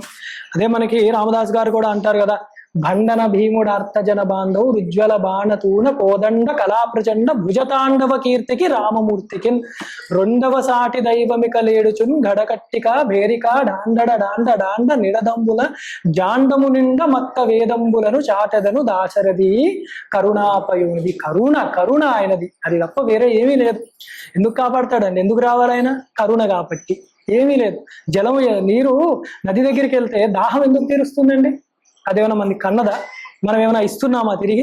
కరుణ, దయ, ఆ ఈశ్వరుడి యొక్క దయ ఆ నీటి రూపంలో కనపడుతోంది, రామచంద్రమూర్తి రూపంలో కనపడుతోంది అన్నమాట. అంత గొప్పవారు రామచంద్రమూర్తి.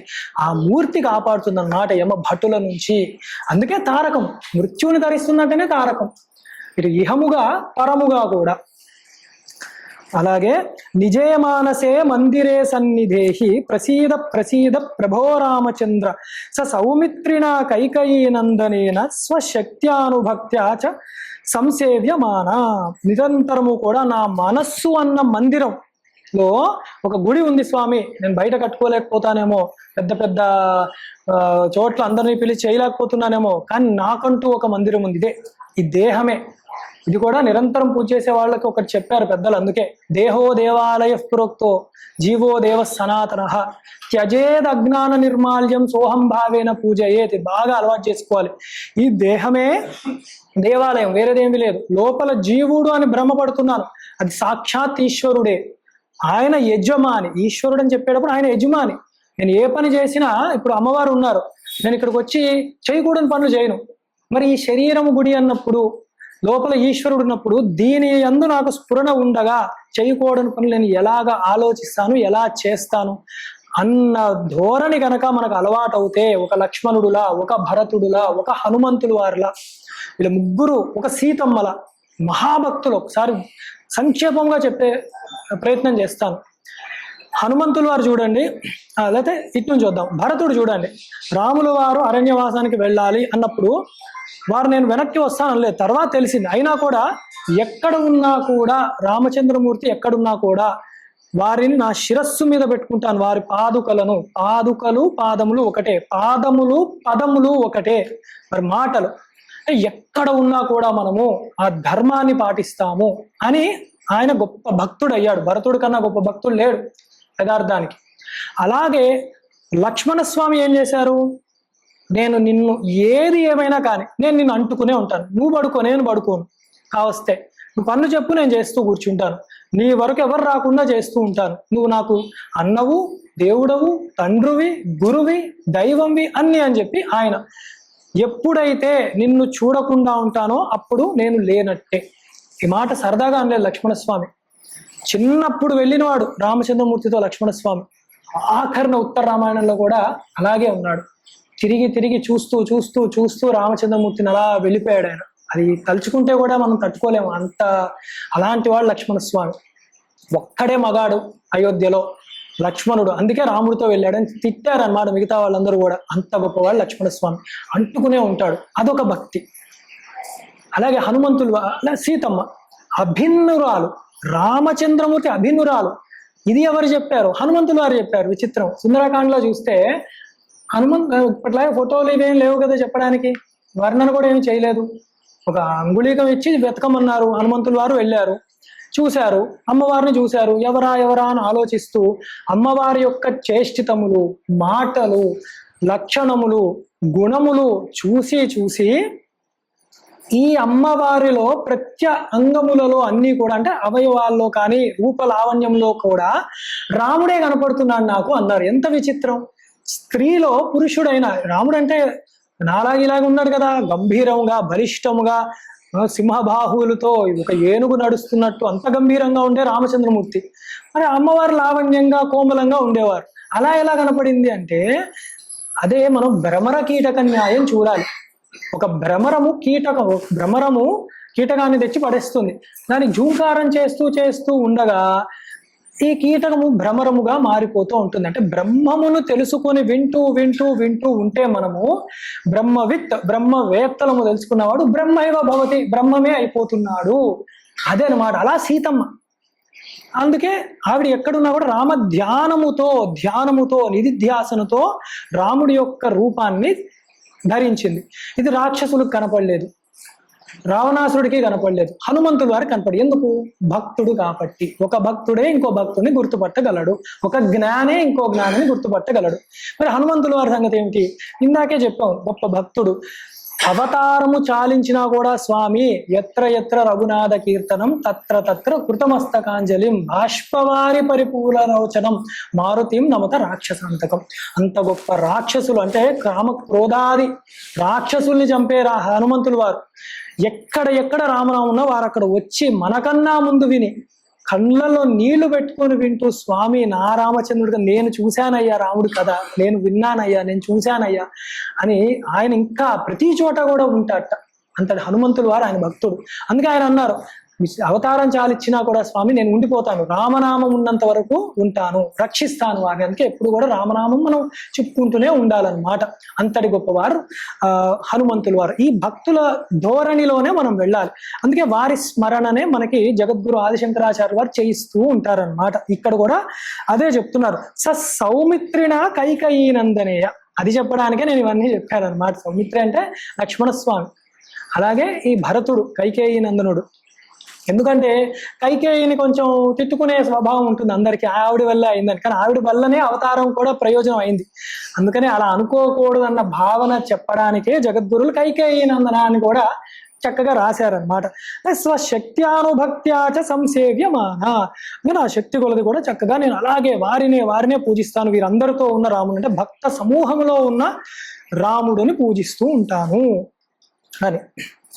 సో భక్తాగ్రగణ్యై కపీశైర్మహీశైరనీకైరనైకైశ్చ రామ ప్రసీద, నమస్తే నమోస్త్వీశ్వరామ ప్రసీద, ప్రసాది ప్రకాశం ప్రభో మాం అని చక్కగా అగ్రగణ్యుడైన హనుమత్ మూర్తితో ఉన్నవాడు, అలాగే సుగ్రీవాదులు లాంటి కపీశ్వరులతో కూడినవాడు, అలాగే మిగతా రాజులందరితో కూడా కూడినవాడు. ఎందుకంటే మనకి రామాయణములో శంకరాచార్యుల వారి చేతిలో ఒక చిన్న సమన్వయం కనబడుతుంది. ఏమిటి అంటే రాముల వారు 11,000 సంవత్సరాలు ఉన్నారని, దశవర్ష సహస్రాన్ని దశవర్ష శతానిశ అని చెప్తారు.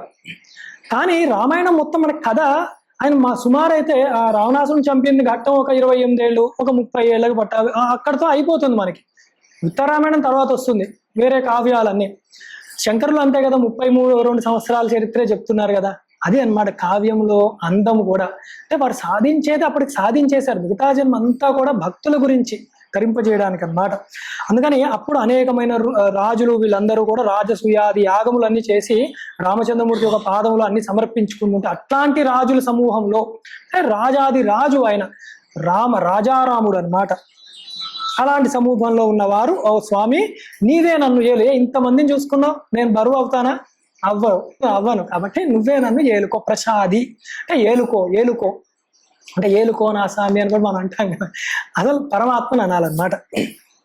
అలాగే త్వమేవాసి దైవం పరం మే యదేకం సుచైతన్యమే తత్వధన్యం నమన్యే యతో భూతమేయం వియద్వాయు తేజో జలోర్ ఊర్వి ఆది కార్యం చరం చాచరం చ.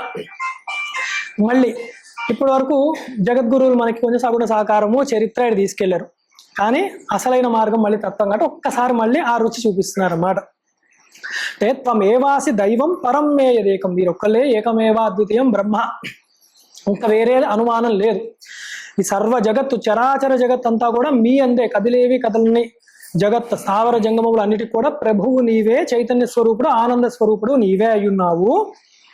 ఎక్కడి నుంచి అంటే సాక్షాత్ వియద్ వాయు తేజ జలము ఉర్వి పంచభూతాలన్నమాట. ఆకాశాది పంచభూతములన్నిటికీ కూడా నీవే ఆది కార్యం, ఆది కార్యం చరం చాచరంచ.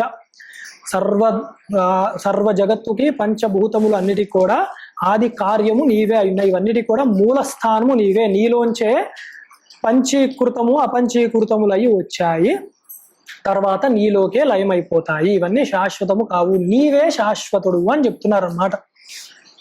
ఇక్కడంతా నమ్మకము శైలిలో ఒక మనకి ఉంటాయన్నమాట. అంటే ఇవన్నీ మనం నేర్చుకోలేమంటే ఎప్పుడైనా ఈ కొన్నన్నా నేర్చుకొని ఆయనకి నమస్కారం చేసుకున్నట్టు. ఎలాగా అంటే తత్వాన్నే జోడిస్తూ నమస్కారాలు రుద్రము వలె. అంటే నమ్మకము, రామ నమ్మకం అనమాట.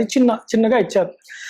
నమస్సచ్చిదానంద రూపాయ తస్మై నమో దేవదేవాయ రామాయ తుభ్యం నమో జానకీ జీవితేశాయ తుభ్యం నమః పుండరీకాయ తాక్షాయ తుభ్యం.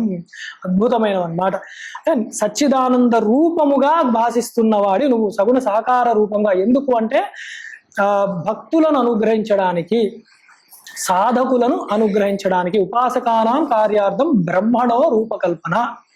ఉపాసకులను తరింపజేయడానికి నిర్గుణ నిరాకారమైన బ్రహ్మము రూపాన్ని ధరించింది. అదే ఆ రూపాన్ని రామచంద్రమూర్తిగా మనం ప్రార్థిస్తూ ఉన్నాం. అదే నమ సచ్చిదానంద రూపాయ తస్మై, దానికి నమో దేవదేవాయ రామాయుధ్యం. దేవతలు అంటే ఇందాకే వసురుద్రాది ఆదిత్యులు చూసాం, వాళ్ళందరికీ కూడా దేవుడవు, బ్రహ్మదేవుడు కూడా దేవుడు, దేవతలందరికీ కూడా దేవుడవు నువ్వే, నీకు అలాంటి నీకు నమస్కారము. నమో జానకీ జీవితేశాయ తుభ్యం. అంటే జానకీ మాతకి జీవము నువ్వే, జీవస్వరూపం నువ్వే. లేదు నీ జీవం అంటే ఇద్దరు అభేదం, అభిన్నం కాబట్టి అట్లాంటి రామచంద్రమూర్తికి నమస్కారములు. పుండరీకాయ తాక్షాయ తుభ్యం. అంటే పుండరీకే అక్షిణి అంటారు, అంటే చక్కటి తామర కళ్ళ లాంటివి, పద్మము లాంటి కళ్ళవి. ఇది రెండు అర్థాలు చెప్పారు జగద్గురువులు విష్ణుదాసరామ భాష్యంలో కూడా. పుండరీకాక్షుడు అంటే తామర రేకుల్లాంటి ఎర్రగా, అంటే లక్ష్మీ కళ ఉట్టిబడే కళ్ళు, ఆరోగ్యవంతమైన కళ్ళు. డాక్టర్ అదే కానీ ఇలా పెట్టి చూస్తూ ఉంటాడు, ఆయన ఎర్రగా ఉన్నాయి ఆరోగ్యం అనమాట. కానీ రాములు వారిది ఇంకా గొప్పగా ఉంటాయి కళ్ళు. అందుకే రామ కమలపత్రాక్ష సర్వసత్వ మనోహర రూపదాక్షిణ్య లావణ్య అని చెప్తారన్నమాట. హనుమంతుడు వారు చెప్పిన మాట ఇది కూడా. అట్లాంటి కమలముల వలె కళ్ళు ఉంటాయి. ఇది ఎలా అర్థం చేసుకోవాలంటే పుండరీకాక్షుడు కదా, కమలముల వలె చూడ్డానికి అందమైన కళ్ళు ఉన్నాయి. రెండవది అది వికసించే గుణం ఉన్నది. వికసించే గుణము హృదయ పుండరీకాన్ని వికసింపజేసే కళ్ళు కలిగిన వాడు రామచంద్రమూర్తి. అటు నుంచి ఇటు చెప్పారన్నమాట జగద్గురువులు. ఆయన కళ్ళు ఒకటి చెప్పడం, హృదయ పుండరీకాన్ని వికసింపజేసే కళ్ళు కలిగిన వాడు కాబట్టి పుండరీకాయ తుభ్యం అన్నారు. ఎంత గొప్పగా ఉంటుందో అసలు. అందుకు జగద్గురువు ఆదిశంకరాచార్యులు వారిదే మనం చదువుకుంటూ ఉండాలి. తర్వాతది నమో భక్తి యుక్తానురక్తాయ తుభ్యం నమః పుణ్య పుంజైక లభ్యాయ తుభ్యం నమో వేద వేద్యాయ చాద్యాయ పుంసే నమః సుందరాయేందిరా వల్లభాయ. అంటే భక్తి యుక్తానురక్తాయ తుభ్యం, భక్తి ఉన్న వాళ్ళ ఎందే ఆయన కూడా మమకారం, ఇష్టం చూపిస్తాడు. ఇందాకే చెప్పాం కదా, లక్ష్మణస్వామి, అమ్మవారు, అలాగే భరతుడు కానీ ఇంకా ఎవరన్నా కూడా హనుమంతులు వారితో సహా అందరూ భక్తులు. వారు వాళ్ళతోనే తిరుగుతూ ఉంటారన్నమాట. అది అన్నమాట. ఇంకా రామచంద్రమూర్తి యొక్క అవతారంలో చూస్తే ఎవరు కొన్ని యుగాల నుంచి తపస్సు చేస్తూ ఉన్నారో ప్రత్యేకముగా ఈయననే వారి దగ్గరికి వెళ్ళారు. ఋషుల దగ్గరికి, మతంగుల దగ్గరికి ఆశీర్వదిస్తూ అనుగ్రహిస్తూ అలా వెళ్తూ ఉన్నారు. ఎంత విచిత్రము అంటే భక్తులు ఎక్కడుంటే ఈయనే వెతుక్కుంటూ వస్తాడు ఈయన. అది అన్నమాట ఆ రామచంద్రమూర్తి యొక్క దయ. పుణ్యపుంజైక లభ్యాయ తుభ్యం. ఇది ఎలా వస్తుందంటే పూర్వజన్మ పుణ్యము వల్ల మాత్రమే అన్నమాట. ఈశ్వరానుగ్రహాదేవ పుంసామద్వైత వాసన అని చెప్పి ఈశ్వరుడి యొక్క అనుగ్రహము వల్ల మాత్రమే, అది కూడా పుణ్య విశేషము వల్ల మాత్రమే ఈ యొక్క తత్వం మనకు అవగతం అవుతుంది. ఆ భక్తి అన్న మనస్థితి ఏర్పడుతుంది. లేకపోతే ఒక బండలాగా ఉండిపోతారు అనమాట. అది చెప్తారు శంకర్ల తర్వాత. అది చెప్తారు ఆయన. నమో వేద వేద్యాయ జాద్యాయ పుంసే, వేద వేద్యుడు ఆయన, వేదము ద్వారా తెలుసుకునేవాడు. వేదమే పరబ్రహ్మ కాదు, వేదం దేనికి చెప్తోంది? అనంతావై వేద అన్నారు, అనంతమైనది వేదం. ఇంత వేదం దేని గురించి అండి తెలుసుకుంటున్నాము? ఇదంతా తెలిసి మా రామచంద్రమూర్తినే తెలుసుకుంటాము. అదే నేను రామచంద్రమూర్తినే పట్టుకుంటాను, ఇంత శ్రమ నాకెందుకు? అది చెప్తున్నారు శంకరులు, భక్తి తెచ్చుకో అని. వేద పురుషుడు అనమాట ఆయన. నమః సుందరాయేందిరా వల్లభాయై అని చక్కగా సుందరమైన వాడు, మనోహరుడు ఆ శ్రీరామచంద్రుడు. అందుకే సుందర కాండ, సుందరే సుందరో రామ, గొప్ప సుందరుడు అనమాట ఆయన. నమో విశ్వకర్త్రే నమో విశ్వహర్త్రే నమో విశ్వభోక్త్రే నమో విశ్వమాత్రే నమో విశ్వనేత్రే నమో విశ్వజేత్రే నమో విశ్వపిత్రే నమో విశ్వమాత్రే అని. విశ్వం శబ్దంతో సర్వ జగత్తు, సర్వ జగత్ అంటే ఈ భూమి అనే కాదు, సృష్టి అంతా కూడా విశ్వంతో చెప్పబడుతుంది. అదే విష్ణు సహస్రనామం ప్రారంభమే విశ్వంతో శబ్దంతో మనకు వస్తుంది అనమాట. ఆ విశ్వానికి కర్త ఆయనే, అసలు మూల ఆధారం ఆయనే, అది క్రియ అంటే దాన్ని పని చేసింది, అది సృష్టించింది ఆయనే. విశ్వహర్తే, దాన్ని లయం చేసేది ఆయనే. లయం అంటే హింస కాదు, గుర్తులేదు, హింస అని మాత్రమే కాదు, దానిలో లయం అయిపోతుంది. అంటే కారణంలోనే కార్యములు లయం అవుతాయి, కారణములోంచే కార్యం వస్తుంది, కారణములోకే లయం అవుతుంది. అలాగే నమో విశ్వభోక్త్రే, విశ్వాల్లో అన్ని స్వరూపాల్లో ఉన్నది ఈశ్వరుడే. అందుకే ఏ రూపంలో ఏది భుజించినా ఆయనే. భోజనం భోక్త్ర, అది విష్ణు సహస్రనామంలోదే, ఆయన నామమే అది కూడా. భోజనం ఆయన పేరే భోజనం అంట. మనం ఏది స్వీకరించినా ఇంద్రియాలతో అది భోజనమే అవుతోంది, అది విష్ణువే. భోక్త ఆయన అయి ఉన్నాడు అన్ని స్వరూపాల్లో. అందుకే నారాయణ మమ అని చెప్పి నారాయణ ప్రీత్యర్థం అని చేస్తూ ఉంటాం మన అందరికీ కూడా. ఎందుకు అంటే వారిలో ఉన్న నారాయణుడికి ఆ భావనతో ఇస్తున్నాం మనం, ఆ శరీర భావన మాత్రమే కాదు, అందుకని. అలాగే విశ్వం మాత్రే, ఇక్కడ కొలిచేవాడు, విశ్వాన్నంతటిని కూడా ఒక పట్టు పట్టి నిలిపేవాడు అనమాట ఈ విశ్వాన్నంతా. నమో విశ్వ నేత్రే నమో విశ్వజేత్రే, విశ్వానికి కన్ను అంటే సాక్షి, సాక్షికి సాక్షి, అధ్యక్షుడు అనమాట ఆయన. అంటే అన్నిటినీ సాక్షిగా చూసేవాడు, అంటకుండా ఉన్నాడు. అంటే అందరిలో ఉన్నాడు, అన్ని జీవుల్లో ఆయన ఉన్నాడు అంటే అంటుతాడేమో అనుకుంటామే, కాదు నాయన, సాక్షి మాత్రమే, ఆయన దేనికి అంటాడు అని. అలాగే నమో విశ్వజేత్ర, విశ్వాన్ని జయించిన వాడు అంటే దాన్ని మించి దాటి ఉన్నవాడు. ఎక్కడైనా విన్నామా అంటే త్రిపాద ఊర్ధ ఉతయిత్ పురుష అని. ఈ విశ్వం అంతా కూడా పాదోస్య విశ్వాభూత అని ఒక పాదంతో నిలిపిపెట్టాడు. 3 పాదాలు ఇంకా మనకు కనపడే కనుక దాటిపోయి ఉన్నాడు ఆయన, వామనమూర్తి అవతారాన్ని కూడా గుర్తు తెచ్చుకోవచ్చు మనం. నమో విశ్వపిత్రే నమో విశ్వమాత్రే, ఆయనే మాత ఆయనే పిత, అంటే ఆయనే బీజము, ఆయనే ఉత్పత్తికి కారణము కూడా ఆయన అయ్యున్నాడు, మాతాపిత ఆయనే. అలాగే నమస్తే నమస్తే సమస్త ప్రపంచ ప్రభోగ ప్రయోగ ప్రమాణ ప్రవీణ మదీయం మనస్త్వత్ పద ద్వంద్వ సేవాం విధాతుం ప్రవృత్తం సుచైతన్య సిద్ధ్యై అని. ఎప్పుడైతే నేను నీ యొక్క పాద ద్వంద్వములను నేను నమస్కారం చేసుకుంటూ ఉంటే స్వామి, వాటిలకే నమస్కారం, నీ పాదములకే నమస్కారం. ఎందుకు అవి మామూలు పాదాలు కావవి, అవి ధర్మ పాదములు, ధర్మము జ్ఞానము అన్న అడుగులు వేస్తూ ఉన్న పాదములు అన్నమాట రామచంద్రమూర్తివి. వాటిల్నే నేను నమస్కారం చేస్తాను. నమస్తే నమస్తే నమస్త. సమస్త ప్రపంచాన్ని కూడా ప్రభోగ ప్రయోగ ప్రమాణ ప్రవీణ, ఇంత గొప్ప ప్రపంచాన్ని ఎలా సృష్టిస్తున్నారండి? ఎవరి వల్ల సాధ్యమా? ఏదైనా పని ఉందండి అంటే గబుక్కున 10 మంది రావచ్చు, నాకు చెప్పండి నేను చేస్తాను అని. పరమాత్మ చెప్పిన పనులు చేస్తారా అంటే ఏం చేస్తాడు చెప్పండి, సృష్టి చేస్తాడయ్యా ఆయన. ఇది మన వల్ల కాదు. బ్రహ్మగారు సృష్టి చేస్తారంటే బ్రహ్మగారిని కూడా సృష్టి చేసింది పరమాత్మ. ఇప్పుడు ఏమంటారు, ఎవ్వడి వల్ల కాదు. ఇప్పుడు ఈ మల్లెపూల దండే ఉన్నది, మామూలుగా ఈ చెట్టులో ఉన్నప్పుడు చూస్తే, అంటే ఒక ఉదాహరణ చెప్తున్నాను, సృష్టి ఎంత గొప్పగా ఉంటుంది. ఈ దృష్టితో చూస్తే సృష్టి అప్పుడు తెలుస్తుంది మనకి. మొగ్గగా ఉంది, మనకి కనబడుతుంది తెలుపు రంగు, మొగ్గ చిన్నగా ఉంది. కాసేపు అయ్యి కదా ఇంకో పెద్దగా అయింది, వికసించింది. ఆ తెలుపు రంగు అసలు ఆ చెట్టులో ఎక్కడుందండి? పచ్చటి చెట్టులో తెలుపు రంగు ఎక్కడి నుంచి వచ్చింది? అందులో వాసన ఎక్కడికి వచ్చింది? అసలు ఎక్కడి నుంచి వాసన? అప్పటి వరకు ఆ మొగ్గలో లేని వాసన పువ్వుగా పరిమళించాక అంటే ఇంకా విచ్చుకుంది. అది ఎక్కడి నుంచి వచ్చింది? అసలు ఎంత విచిత్రం అది. మళ్ళీ దానిలోకే వెళ్తోంది. ఎప్పుడన్నా అలా ఆలోచిస్తే అసలు ఈ విశ్వ నిర్మాణం ఎలా చేశారు, ఆ ఇంద్రియాలు భోగాలు మనం అనుభవించడానికే ఇంత గొప్పగా పరమాత్మ పెట్టాడా? అవి ఉన్నది సరిగ్గా తృప్తి పొందక నేను అంతా ఏదో గతానుగతికో లోక అని ఒకరు గనక వెళ్ళిపోయి నన్ను పిలవని యొక్క ప్రయాణములో రేస్ అంటారు కదా, అట్లా వెళ్ళిపోతూ దూరం అయిపోతున్నాం మనము అన్న బాధ కలుగుతుంది అన్నమాట. అందుకని ఇంత గొప్ప విచిత్రమైన విశ్వాన్ని నిర్మాణం చేశాడే అన్న భావన వస్తుంది అనమాట. అందుకని ఆ ప్రమాణ ప్రవీణ అంటే మంచి ప్రావీణ్యం కలిగిన వాడు, అంటే ఫ్లా అంటారు చూసారా, ఆ తప్పు దోషం ఎక్కడా కనపడదు. ఒక చిన్న గడ్డి పరకం చూసి ఇది నాకు అవసరం లేదు, మనం కొన్ని చెట్లు పెట్టుకున్నాము దైవికంగా, కొన్ని ఏమో ఉంటాయి, మనం అడుగుతాం ఏమిటయ్యా ఈ చెట్టు అన్నాం అనుకోండి, ఏం చెప్తాం మనం, అదో పిచ్చి చెట్టు అండి అంటాం. పిచ్చి చెట్టు ఏమిటి, చెట్టుకు పిచ్చితనం ఏమిటి, మనకు ఉపయోగపడదు కాబట్టి పిచ్చి అంటున్నాం అంతే కదా. చెట్టుకు పిచ్చి ఎందుకు వచ్చింది, లేకపోతే మనకు ఉపయోగపడని వాటిల్ని ఉపయోగపడని వాళ్ళని, అందుకే బాలోన్మత్త పిశాచవత్ అని చెప్పి జ్ఞానుల్ని కూడా పిచ్చి వాళ్ళ కోవలో వేసాం మనం, ఈ అలవాటే మనకి. అందుకని చెప్పి అయితే ఆ గడ్డి ఏదైతే మనకు అర్థం కాదో తెలియదో దానికి ఆయుర్వేద గుణాలు ఉంటాయి, దాన్ని తినే పశువులు ఉంటాయి, దాన్ని ఆధారం చేసుకుని ఉంటాయి. అందుకని ఆ నిర్మాణం మనకు అర్థం కాకపోవచ్చు, అంత గొప్పగా ప్రావీణ్యము కలిగిన వాడు ఎక్కడా కూడా దోష భూయిష్టము లేకుండా ఈ ప్రపంచాన్ని సృష్టించాడు. దోషం ఏదన్నా ఉంటే మన యొక్క బుద్ధి పెట్టి దాన్ని పాడు చేయడమే బుద్ధి దోషం.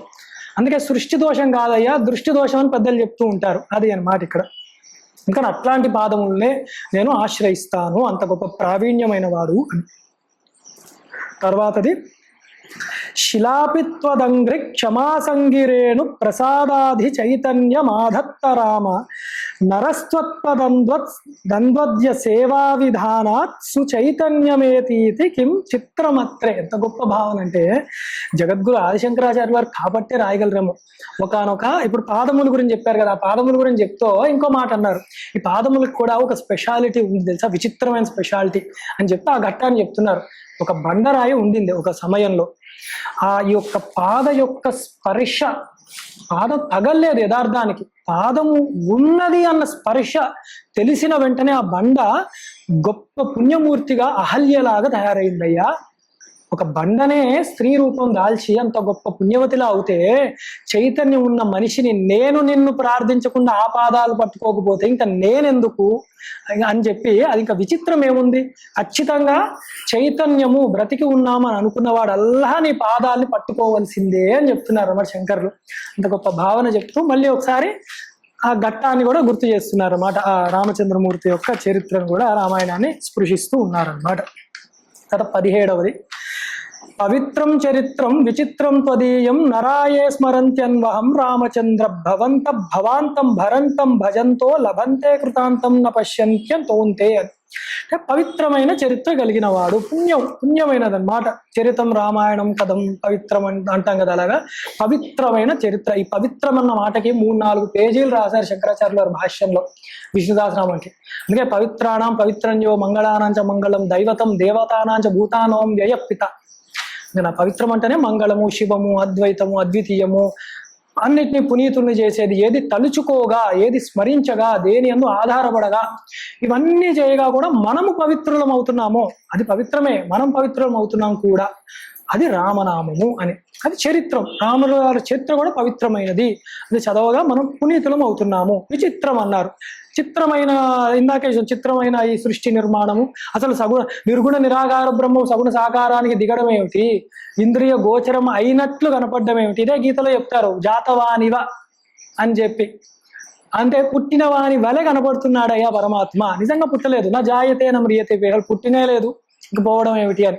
అందుకని చాలా విచిత్రమైన త్వదీయం అని నరాయే స్మరంతి అన్వహం రామచంద్రం, నరుడి వలె చక్కగా తిరుగుతూ ఉన్నాడు ఆ రామచంద్రమూర్తిని మనం స్మరిస్తూ ఉంటామయ్యా.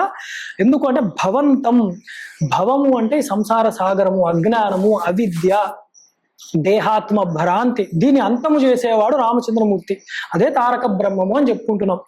భవాంతము ఇక్కడ జన్మ లేకుండా చేస్తాడు, ఒకసారి జ్ఞానము కలిగితే ఇంకోసారి పుట్టాడు, అసలు పుట్టలేదని తెలుస్తుంది. అదే నా జాయతే నా మ్రియతే పివా అని చెప్పి, నేను ఎప్పుడు పుట్టిన వాడిని కాదు, ఆత్మస్వరూపునన్న జ్ఞానము భాషిస్తుంది. భరంతం, ఈ భారము ఆయనే భరిస్తున్నాడు కాబట్టి నా వల్ల కాదు, ఈశ్వరానుగ్రహాదేవ, ఆయనే భరిస్తాడు, ముందుకు తీసుకువెళ్తాడు. భజంతో, ఎప్పుడు భజిస్తే, సేవ చేస్తే, ఆశ్రయిస్తే. లభంతే కృతాంతం న పశ్యంతి అంతోంతే అని. ఇది కనుక మనం లభిస్తే ఇంకా ఆ ఈ యముడు మన జోలికి కూడా రాడు అని చెప్తున్నారు. స పుణ్య స గణ్య శరణ్యో మమాయం నరో వేదయో దేవ చూడామణిం త్వాం సదాకారమేకం చిదానంద రూపం మనోవాగగమ్యం పరంధామ రామ అని. అంటే ఏం చెప్తున్నారు జగద్గురు అంటే, వాడు పుణ్యుడు, వాడు ధన్యుడు. ఎవడు అంటే ఎవడైతే దేవతల చూడామణి అంటే దేవతల శిరస్సు యందు ఉన్న మణిమాణిక్యములు కూడా ఎవరి పాదములు యందు పడుతున్నాయో ఆ రామచంద్రమూర్తి పాదములను సేవిస్తూ ఆ సచ్చిదానంద స్వరూపుడు సదాకారం ఏకం చిదానంద రూపం ఏకస్వరూపమైన ఎల్లప్పుడూ సచ్చిదానంద స్వరూపమైన ఆ యొక్క రామచంద్రమూర్తిని భజిస్తాడో వాడు ధన్యుడు, వాడు గొప్పవాడు తప్ప మిగతా వాడు కాదయ్యా. ఎందుకంటే అలా చేయడం వల్ల గొప్ప విషయం ఉంది. మనోవాగ గమ్యం, మనస్సు వాక్కు దాన్ని చేరుకోలేదు రామచంద్రమూర్తిని, కానీ వాడు బలవంతంగా మనసు పెట్టాడు. అట్లా ఎలా పెట్టాడో తెలియదు. ఇది వేదంలో చెప్పారు ఈ మాట, యతో వాచో నివర్తంతే అప్రాప్య మనసా సహా అని చెప్పి. అంటే ఎక్కడైతే మనస్సు వాక్కు కూడా అందుకోలేవో అక్కడ పరబ్రహ్మతత్వం ఉంటుంది అని. అలాంటిదే రామచంద్రమూర్తి యొక్క తత్వం కూడా. కాబట్టి అదే పరంధామము, అదే రామము. అంటే తద్విష్ణు పరమం పదం. ఇది విష్ణు పదము అంటే విష్ణువే పదము, విష్ణు పదమే విష్ణువు. అంటే ఎక్కడికో వెళ్ళాలి చనిపోయాక అని కాదు, శరీరం ఉండగానే జీవన్ముక్తి అవస్థ రావాలి. అది ఒకటి గుర్తుపెట్టుకోండి. విష్ణు అంతటా ఉన్నప్పుడు మళ్ళీ ఎక్కడికో వెళ్ళి సాధించేది ఏమిటి? అంతటా ఉన్న విష్ణువునే సర్వాత్మ భావనగా మనం దర్శించాలి. అదే అభేద షష్ఠి అని చెప్తారన్నమాట. విష్ణువు యొక్క ధామము కాదు, విష్ణువే ధామము అని. అలాగే ప్రచండ ప్రతాప ప్రభావాభిభూత ప్రభూతారి వీర ప్రభో రామచంద్ర బలంతే కథం వర్ణ్యతేతీల బాల్యే యతో ఖండి చండీశ కోదండదండ. అంటే ఈ చిన్న వయసు నుండే అసలు అతి సామాన్యమైన బలము ఉన్నదయ్యా ఈ స్వామికి, రామచంద్రమూర్తికి. అతి బాల్యంలో కూడా ఆయన, అంటే చిన్న వయసులోనే యథార్థానికి ఆయన శివధనుస్సుని లేపి పట్టుకున్నాడు. అంత గొప్ప బలము ఉన్నవాడు. అప్పుడు నా భారాన్ని ఆయన మొయ్యలేడా? ఆయన ఇంకా అలా లేపి పట్టుకున్నాడు ధనస్సు. అంటే ఆయన ప్రచండమైన ఆ ఉగ్రస్వరూపమైన కోదండాన్ని కనుక ఎక్కువ పెడితే ఎదురుకుండా ఎవడన్నా నుంచోగలడా? అలాంటి మూర్తిని మళ్ళీ నేను తలుచుకుంటూ ఆయన బలానికి నేను దాసోహుణ్ణి అయ్యాను. మీరు రామాయణం బాగా పట్టాభిషేక సరిగా మొత్తం చెబితే ఆఖరిన బలం విష్ణోహ ప్రవర్ధతాం అనిపిస్తారనమాట. ఆ విష్ణు బలం ఆహుహు అని కూడా మనం కూడా అంటూ ఉంటాం. విష్ణు బలం రావాలి నాకు అని కోరుకుంటూ ఉంటాం అన్నమాట. అలాంటిది విష్ణు బలము. దీని ఉదాహరణ చెప్తే మళ్ళీ చాలా పెద్దదవుతుంది కాబట్టి ఇక్కడతో రామచంద్రమూర్తి యొక్క చరిత్ర చూడొచ్చు మనం. కాలును ఒక్కటి ఇలా ఇలా అంటే పెద్ద దుందుబి కళేవరం ఎగిరిపోవడము, సప్త వృక్షాలను ఆయన ఛేదించడం, ఇలాంటివన్నీ మనం చూడొచ్చు. దశగ్రీవముగ్రం సపుత్రం సమిత్రం సరి దుర్గ మధ్యస్థ రక్షో గణేశం భవంతం వినా రామ వీరో నరోవా సురోవా మరోవా జయేత్ స్త్రీలోక్యాం. ఈ మూడు లోకాలలో కూడా ఎవ్వరూ సాధించలేని గొప్ప కార్యము రామచంద్రమూర్తి చేశారు. ఏమిటంటే దశగ్రీవుడు అయిన ఈ రావణాసుడి యొక్క వధ. అందరూ ఎదురు చూస్తున్నారు, వీడు ఎప్పుడు పోతాడు, ఎలా పోతాడు అని. అందుకు రామచంద్రమూర్తే వచ్చి ఎలా చంపారు? వాడు ఒకరిని కాదు, శేషము కూడా మిగల్చకుండా. అంటే సపుత్రం సమిత్రం, వాడి పుత్రులు లేరు మిత్రులు లేరు, అందరినీ కానిచ్చారు. అదే భండాసుర వధోద్యుక్త, భండపుత్ర వధోద్యుక్త, ఇవి అదే తత్వం అన్నమాట. లలిత అమ్మవారే రామచంద్రమూర్తి. అమ్మవారు కూడా ఆ భండాసురుడిని ఒక్కడిని చంపేలేదు, ఆ పుత్రుల్ని, సైన్యాన్ని, భండ సైన్య వధోద్యుక్త అన్ని అందరినీ అదే రామచంద్రమూర్తి కూడా చేశారన్నమాట ఇక్కడ అక్కడ. అందుకని ఆ పుత్రుల్ని, ఆ మిత్రుల్ని, రావణాసుడి యొక్క మిత్రుల్ని వాళ్ళందరినీ కూడా సంహారం చేసి ఉన్నాడు రామచంద్రమూర్తి. అలాగే దశగ్రీవుడు అంటే 10 కంఠాలు, 10 ఇంద్రియాలు, 10 ఇంద్రియ తాదాత్మ్యమైన ఈ యొక్క శరీరం యొక్క అవస్థ అజ్ఞానం అని కూడా అనుకోవచ్చు. అలాంటి గొప్ప పని ఆయన చేసి ఉన్నారు. అలాగే అందుకని ఎలా జరిగిందంటే ఇది కేవలం రామచంద్రమూర్తి వల్లే జరిగింది. 3 లోకాల్లో ఏ దేవుడి వల్ల కాలేదు, ఎవరి వల్ల కూడా కాలేదు అని చెప్తున్నారు అన్నమాట. సదా రామ రామేతి రామామృతం తే సదా రామం ఆనంద నిశ్యందకందం పిబంతం నమంతం సుదంతం హసంతం హనుమంతం అంతర్భజేతం నితాంతం. నిరంతరము కూడా రామ రామ రామ అని చెప్పి భజిస్తూ ఉండేవాడు ఒక ఆయన ఉన్నాడయ్యా, హనుమంతులు వారు. ఆ రామామృతాన్ని ఆయన అలా తీసుకుంటూ ఉన్నాడు ఆయన. అంటే ఆయనకి రామనామం కాదు, రామామృతం అది. అలాంటి హనుమంతుల వారిని మొదట మనం ప్రార్థిద్దాము. అయ్యా మాకు కూడా మీ యొక్క కరుణ ఉంటే, కృప మా యందు ఉంటే అప్పుడు ఆ దయతో మేము భక్తులుగా తయారవుతాము, మాకు కూడా అమృతాన్ని స్వీకరిస్తాము అని చెప్తున్నారనమాట. అలాగే సదా రామ రామేతి రామార్పణ బుద్ధి మనము నేర్చుకోవాలి. అప్పుడు ఈశ్వరార్పణ బుద్ధి అంటే నామరూపాలు తీసేసాము, ఇంకా వాటిలో అదంతా ప్రసాదమే అయింది. ప్రసాదమే, మనం కూడా ప్రసాదము. అందుకే రామప్రసాద్, శివప్రసాద్ ఇలా పేర్లు పెట్టుకుంటారు కొందరు. ఇక్కడ గొప్ప చమత్కారమైన శ్లోకాలు తర్వాత 3 కూడా అద్భుతమైన కవితా ప్రావీణ్యం ఉంటే తప్ప ఎవరు రాయలేరు. అది చాలా గొప్ప ఎక్స్పెరిమెంట్ లాంటిది అన్నమాట. నేను సంక్షేపంగానే చెప్తాను, అంటే ఇవన్నీ ఇంకా తత్వం దాటేసాం కాబట్టి ఇవి సులువుగానే ఉంటాయి. ఆ సీతా సమేతైర కోదండ భూషైర సౌమిత్రివంద్యైర చండ ప్రతాపై అలంకేశకారైర సుగ్రీవమిత్రైర రామాభిధేయైరలం దైవతైర్నః. ఇది నెగిటివ్గా చెప్పినట్టు ఉంటుంది.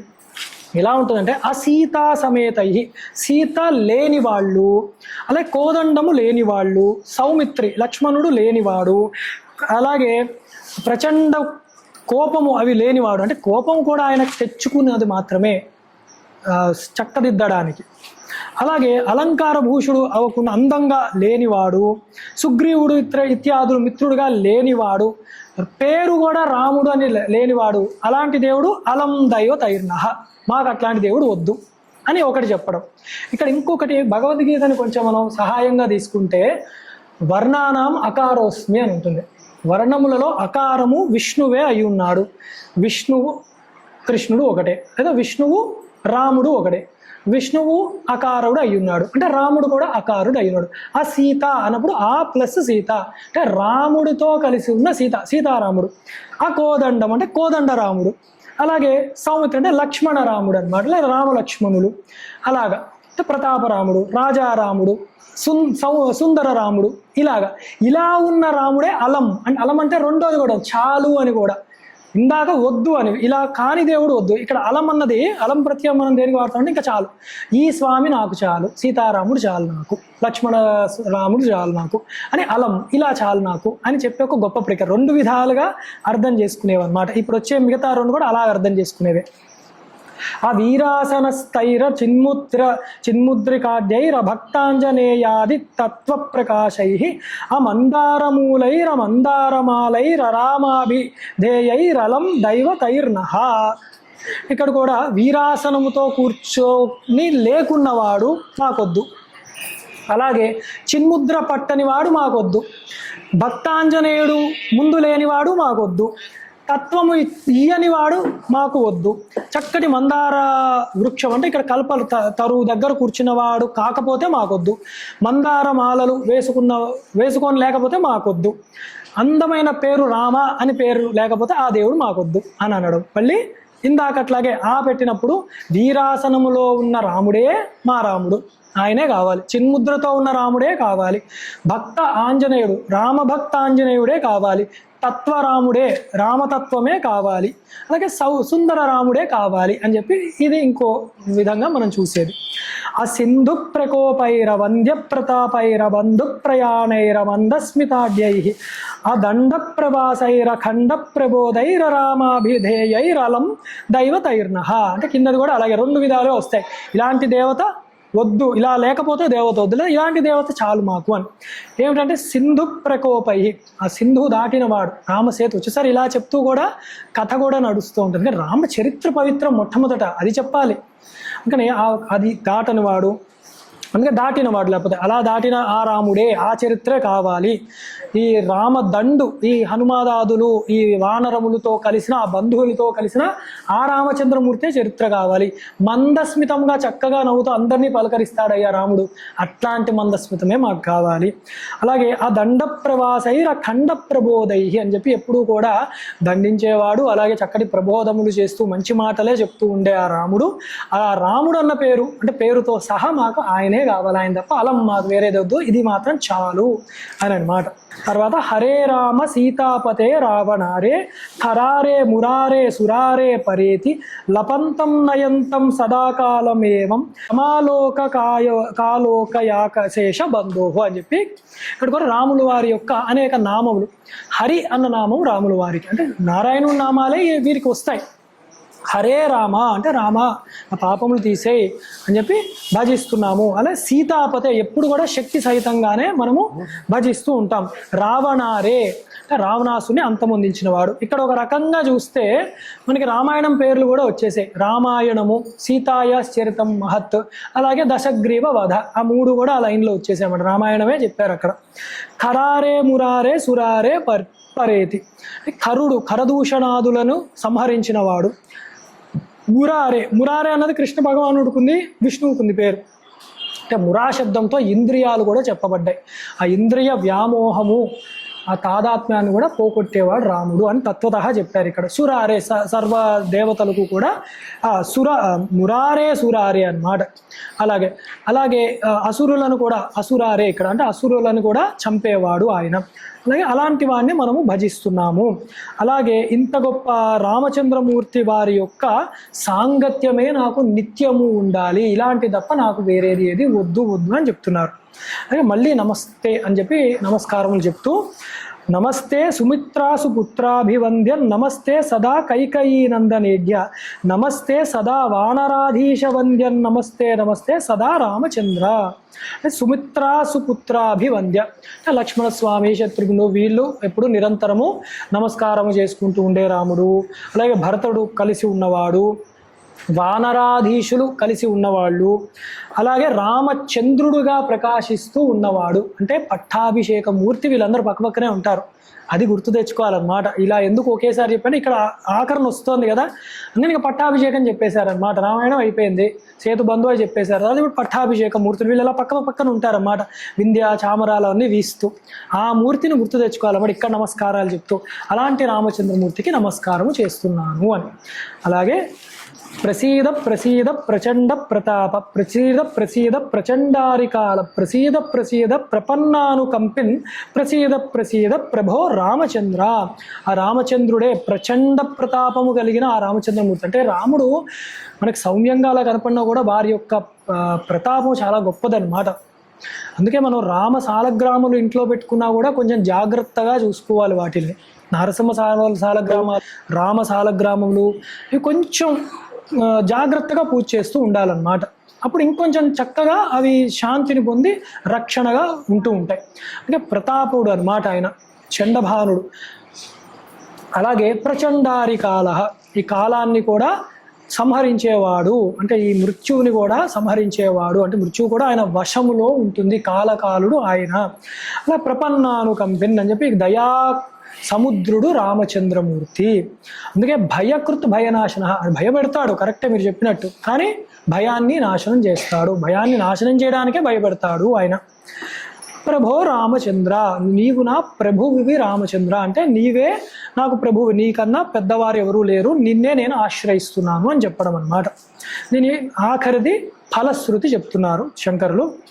భుజంగ ప్రయాతం పరం వేదసారం ముదా రామచంద్రస్య భక్త్యాచ నిత్యం పఠన్ సంతతం చింతయన్ స్వాంతరంగే స ఏవ స్వయం రామచంద్ర స ధన్య. అద్భుతం. మనం ఇన్ని చెప్పామా అంటే జగద్గురు ఆదిశంకరాచార్యులు వారు చెప్పారు, భుజంగ ప్రయాతం ఇది. ఈ భుజంగ వృత్తిలో రాసి ఉన్న ఈ ఒకటి పరం వేదసారం, సాక్షాత్తు వేదసారమై ఉన్నది ఇది. ఇప్పటివరకు మనం చూసాం, అతి సంక్షేపముగా మనం చూస్తేనే అన్ని విషయాలు చెప్పుకోగలిగాం. ఒక్కొక్క శ్లోకానికి ఒక 2 గంటలు పెట్టుకుంటే ఖచ్చితంగా 30 రోజులు చెప్పుకోవచ్చు, అంత విషయం ఉంటుందన్నమాట. కానీ వేదసారమే అయి ఉన్నది. ముదా రామచంద్రస్య భక్తాచ నిత్యం. దీనివల్ల కూడా ఎల్లప్పుడూ చదువుకోగా చిత్తశుద్ధి కలుగుతుంది. చిత్తశుద్ధి కలగకపోతే పాపములు పోవు, వాసన క్షయము కాదు, భగవతత్వం అర్థం కాదు. అలా అవుతేనే, ఇవన్నీ అవుతేనే భక్తి అన్నది వస్తుంది. అందుకని నిత్యము ఇది చదువుకోగా భక్తి అన్నది భాషిస్తుంది. పఠన్ సంతతం, ఎల్లప్పుడూ చక్కగా అందరూ కూడా చక్కగా చదువుకుంటుంటే. చింతయన్ స్వాంతరంగే, ఇది చాలా విచిత్రమైన మాట. పఠన్ అన్నారు చదువుతాం, స్తోత్రం స్తుతిస్తాం. చింతయన్ అంటున్నారు, చింత దేనికి ఉంటుంది? మనం వేదాంతానికి ఉంటుంది. శ్రవణం మనన నిధిధ్యాసనాలు, కానీ ఆ లక్షణం దీనికి ఉంది కాబట్టే, వేదసారము కాబట్టే చింతించండి అంటున్నారన్నమాట. స ఏవం స్వయం రామచంద్రస్య ధన్య. అలా చదివిన వాడు ఎప్పుడు కూడా రామచంద్ర ప్రభువు యొక్క కరుణకు పాత్రుడయ్యి ధన్యులు అవుతారు అని ఇది శ్రీ జగద్గురు శంకరాచార్య విరచిత శ్రీరామ భుజంగ ప్రేత స్తోత్రం సంపూర్ణం.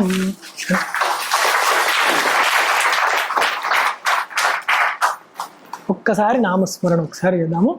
శ్రీరామ జయ రామ జయ జయ రామ, శ్రీరామ జయ రామ జయ జయ రామ, శ్రీరామ జయ రామ జయ జయ రామ, శ్రీరామ జయ రామ జయ జయ రామ. నమః శంకరాయ నమః శంకరాయ నమః శంకరాయ. శారదే పాహి మాం శంకర రక్ష మాం, శారదే పాహి మాం శంకర రక్ష మాం, శారదే పాహి మాం శంకర రక్ష మాం. ధర్మస్య జయోస్తు